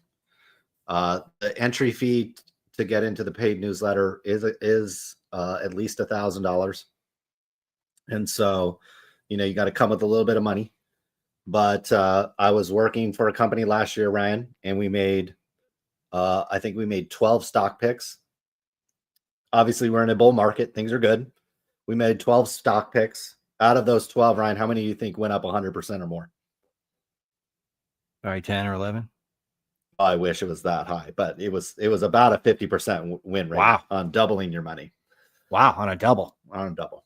How many people doing that? How many sports cards have doubled in the last? Not a lot. Well, I think the better thing, Ryan, is how many of these sports card investors have told you 12 cards to buy and 6 of them doubled in the last in 12 months. Yeah, maybe Pokemon. Maybe the Pokemon guys have been winning, but certainly nothing in sports cards. I mean, actually, I'll be writing a sports card market report for the Your Equity Empire newsletter. And actually, if you subscribe to our newsletter, it'll be posted over there as well. But I will go in depth about pricing, about this auction, about this particular card, and we'll actually, really drill down on do these cards go up in value? Do they not? Because I forgot to say this, and I really wanted to fucking say this. The reason why we're seeing an uproar on the hobby right now is because people are not afraid to fucking spend money any longer, knowing Trump is going to be in office. There we go. 2 weeks. Guys, Trump train. Across the fucking board. Guys, even our boy Obama knows what the deal is. We cozying up to Trump. They're going to lower probably the corporate tax rate. They probably maybe lower the income tax rate. They're going to make mergers and M&A easier. They're going to cut some of the regulation and corporate red tape that, boy, all them rich people in California go find out about pulling permits and the red tape out here. Well, a lot of that is going to get cut at the federal level. And if we start talking about cutting taxes, even a few percentages for some of these businesses, a lot of that will lead to higher salaries. A lot of that will lead to stock dividends, certainly. But a lot of that money will flow and trickle down to the regular folk, and they might even be spending money right now, which under the Joe Biden economy, under the Gavin Newsom, Nancy Pelosi economy, a lot of people maybe are a little gun shy. Maybe a lot of people are going to have to rebuild their fucking house. Well, if maybe Trump is able to put a little bit more money in your pocket through lower taxes, that's what stimulates the economy. Put more money back into the citizens' hands. So we're very excited. I think a couple days we have an inauguration, and Sleepy Joe Biden can go back to Nantucket with Hunter. That's right. I mean, guys, if you want to make money in sports betting, you go to CBLEZ. You want to make money in the stock market, you come to me. The rest of you jabronis, if you're not willing to pay, don't complain if you're still driving your Toyota Camry this time next year. You know what I mean? Yeah, 130 and wearing a Casio. Man, you know what I mean? CBLEZ has got me and him are Skydweller twins. So, make the big bucks and bring it in. Valor Sports Cards, the 99. Woo! Give us a little My for boy. the blackjack. Limits here. That's probably about 5 bets here. And across the street they have $1 blackjack. So we good. That's 100 bets. We'll go to the Oyo. That's 100 bets at the Oyo, That's right, baby. guys. My dip to the Oyo. 100 bets. Upgrade to the room with the more space. I tried to upgrade. My wife was sitting there at dinner with me and she's not allowing me to upgrade. That was a big mistake on my part. Rookie move. Dog. Rookie move. Dog. I would have paid for the upgrade. You should have texted me and I would have paid the damn difference. God damn. It was like $300. Oh, God damn, bro. That's like one parking pass. You got 2 kids, 300. Man, you guys call your boy. I think the pre-Panini good old days, late 90s, early 2K stuff, we'll see a boost when Fanatics takes over. I think a lot of real collectors will say screw Fanatics and stick to the older What do you singles. think? What do you think? I think there's always going to be a market for all of this stuff. There's going to be these guys that chase this stuff. There's going to be a decent percentage in the hobby that looks at anything pre-Luka Doncic as basically vintage or old or not something that they're interested. And look, in 20 years, when that generation is old and crusty like us, they won't be collecting, whether it's Fanatics or Topps or whoever's making cards in 20 years. They'll be dipping back and buying this shit. So every generation will have the years that they collect. I don't necessarily see a newer generation dipping back and buying the old stuff in any large amount of quantities. You're always going to have the Mike Petties of the world. You're always going to have, the guys that have been in this hobby for a long time, go back and buy that stuff. Ryan over here is collecting this vintage stuff. They're going to have people that gravitate towards this stuff, but there's going to be a lot of these kids that are tracing this modern stuff because this is just what they do.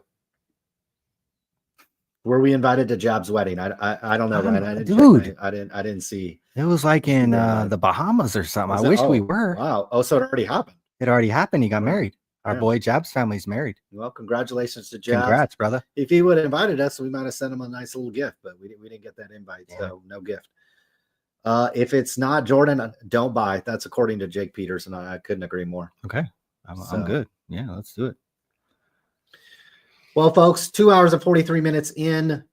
We thank you very much for tuning in today. Sorry about the size of the speed. And Subscribe to our newsletter. subscribe to the newsletter. It's over on Substack at Card Scrubs. We are looking to build this up to maybe 1,000 subscribers. So the way in order to make that happen is you need to subscribe, and then you need to send it to your friend and have them subscribe as well. So we need, as many subscriptions as we possibly can into this thing. And you need to get it done. I agree. If you want a video from Sports Card Radio, 1,000 subscribers, and I'll make one, and it'll be exclusive to the people who are subscribed to our newsletter. Fuck YouTube. Fuck making sports card content. There's no money in it. There's so much more money in these other industries. And I think we're going to lean. Right, we're going to heavily make into that. in 1 month. We're going to make more on an investing newsletter than we have made in the last 5 years in cards. Colin, in 1 month selling football tickets, it was more That's it. money than I've That's it. ever made Right. in content ever. Yeah. Period. Right. Like, I am the Michael Jordan of fucking scalping, especially football tickets. Like, the fucking Michael Jordan. Like, I wake before I meet out of bed, there's hundreds of dollars in profit, let alone the whole day. Now, granted, I can work 18 hours and wake up and do it again and wake up and do it again. That's what I'm saying. If you're working 12, 16, 18 hours, there better be a big checks coming in. Not some W-2s you're getting from Cards HQ.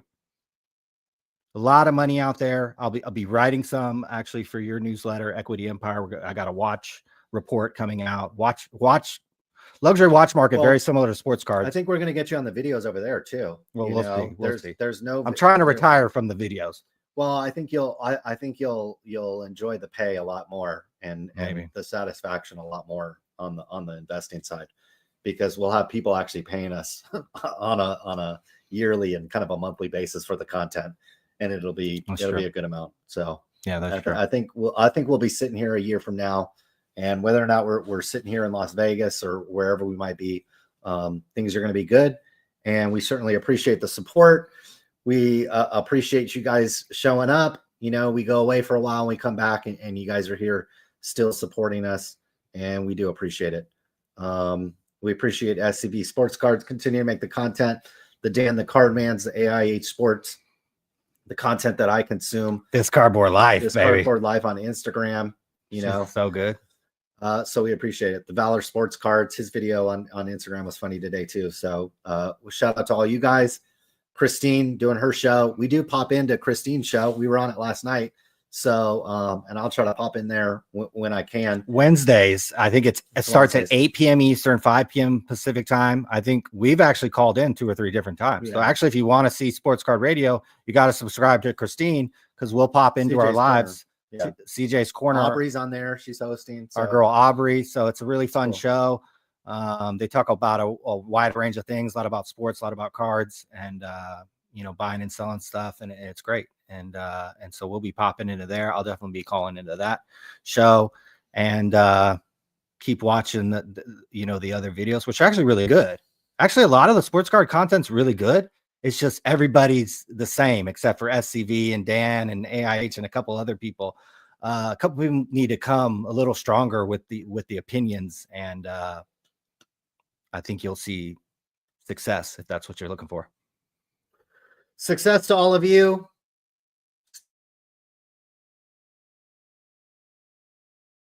Music. Some other time, some other place. What's Which one you gonna going play? on We're outta with here. that PPP? Oh, the country. You've done a lot of talking, not a lot to see. Up in the millions like 2.3, but you off got it all getting off scot-free. Try to talk tips like you're talking about stock, but you're talking Dude, it was about 9.5. running it all card stock. When you open your mouth, I take it with a grain of salt. Oh yeah, like 2. Did the Knights win? I heard the buzzer. I heard the buzzer.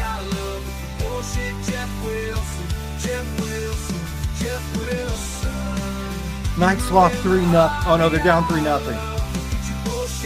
That's not the outro. That's not Thiago. That was Homer pick.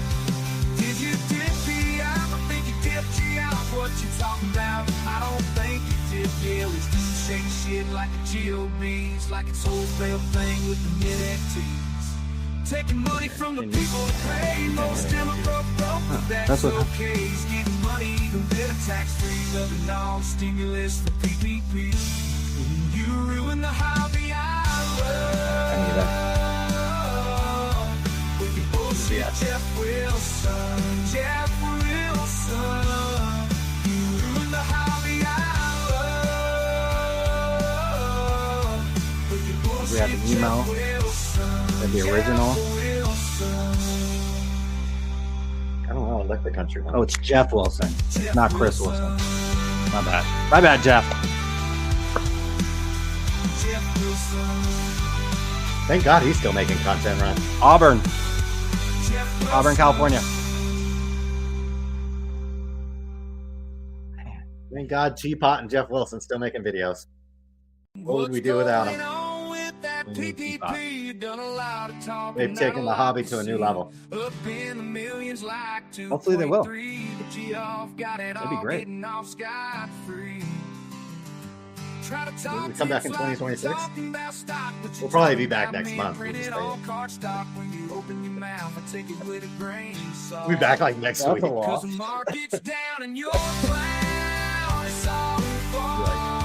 Hey guys, But Notre Dame was the only bet I probably won. you gotta follow the algorithm. We barely missed on the Pistons. I mean, now it's like, Oh, what happened to the Mavericks? oh, Dallas. Outright. Only won 6. Oh, that was We'll have to check those college. last one. Then we're out of here. Inauguration day live stream. Keep sending me invites. Oh, this is your screen. Hold on, I see. I've got to put it back up.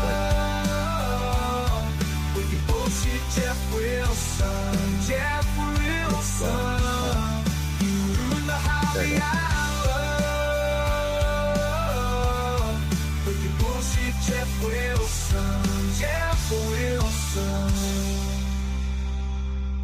Right.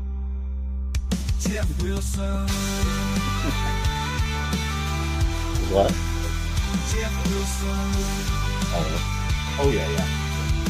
Absolutely. Jeff Wilson. And it picked up like right here.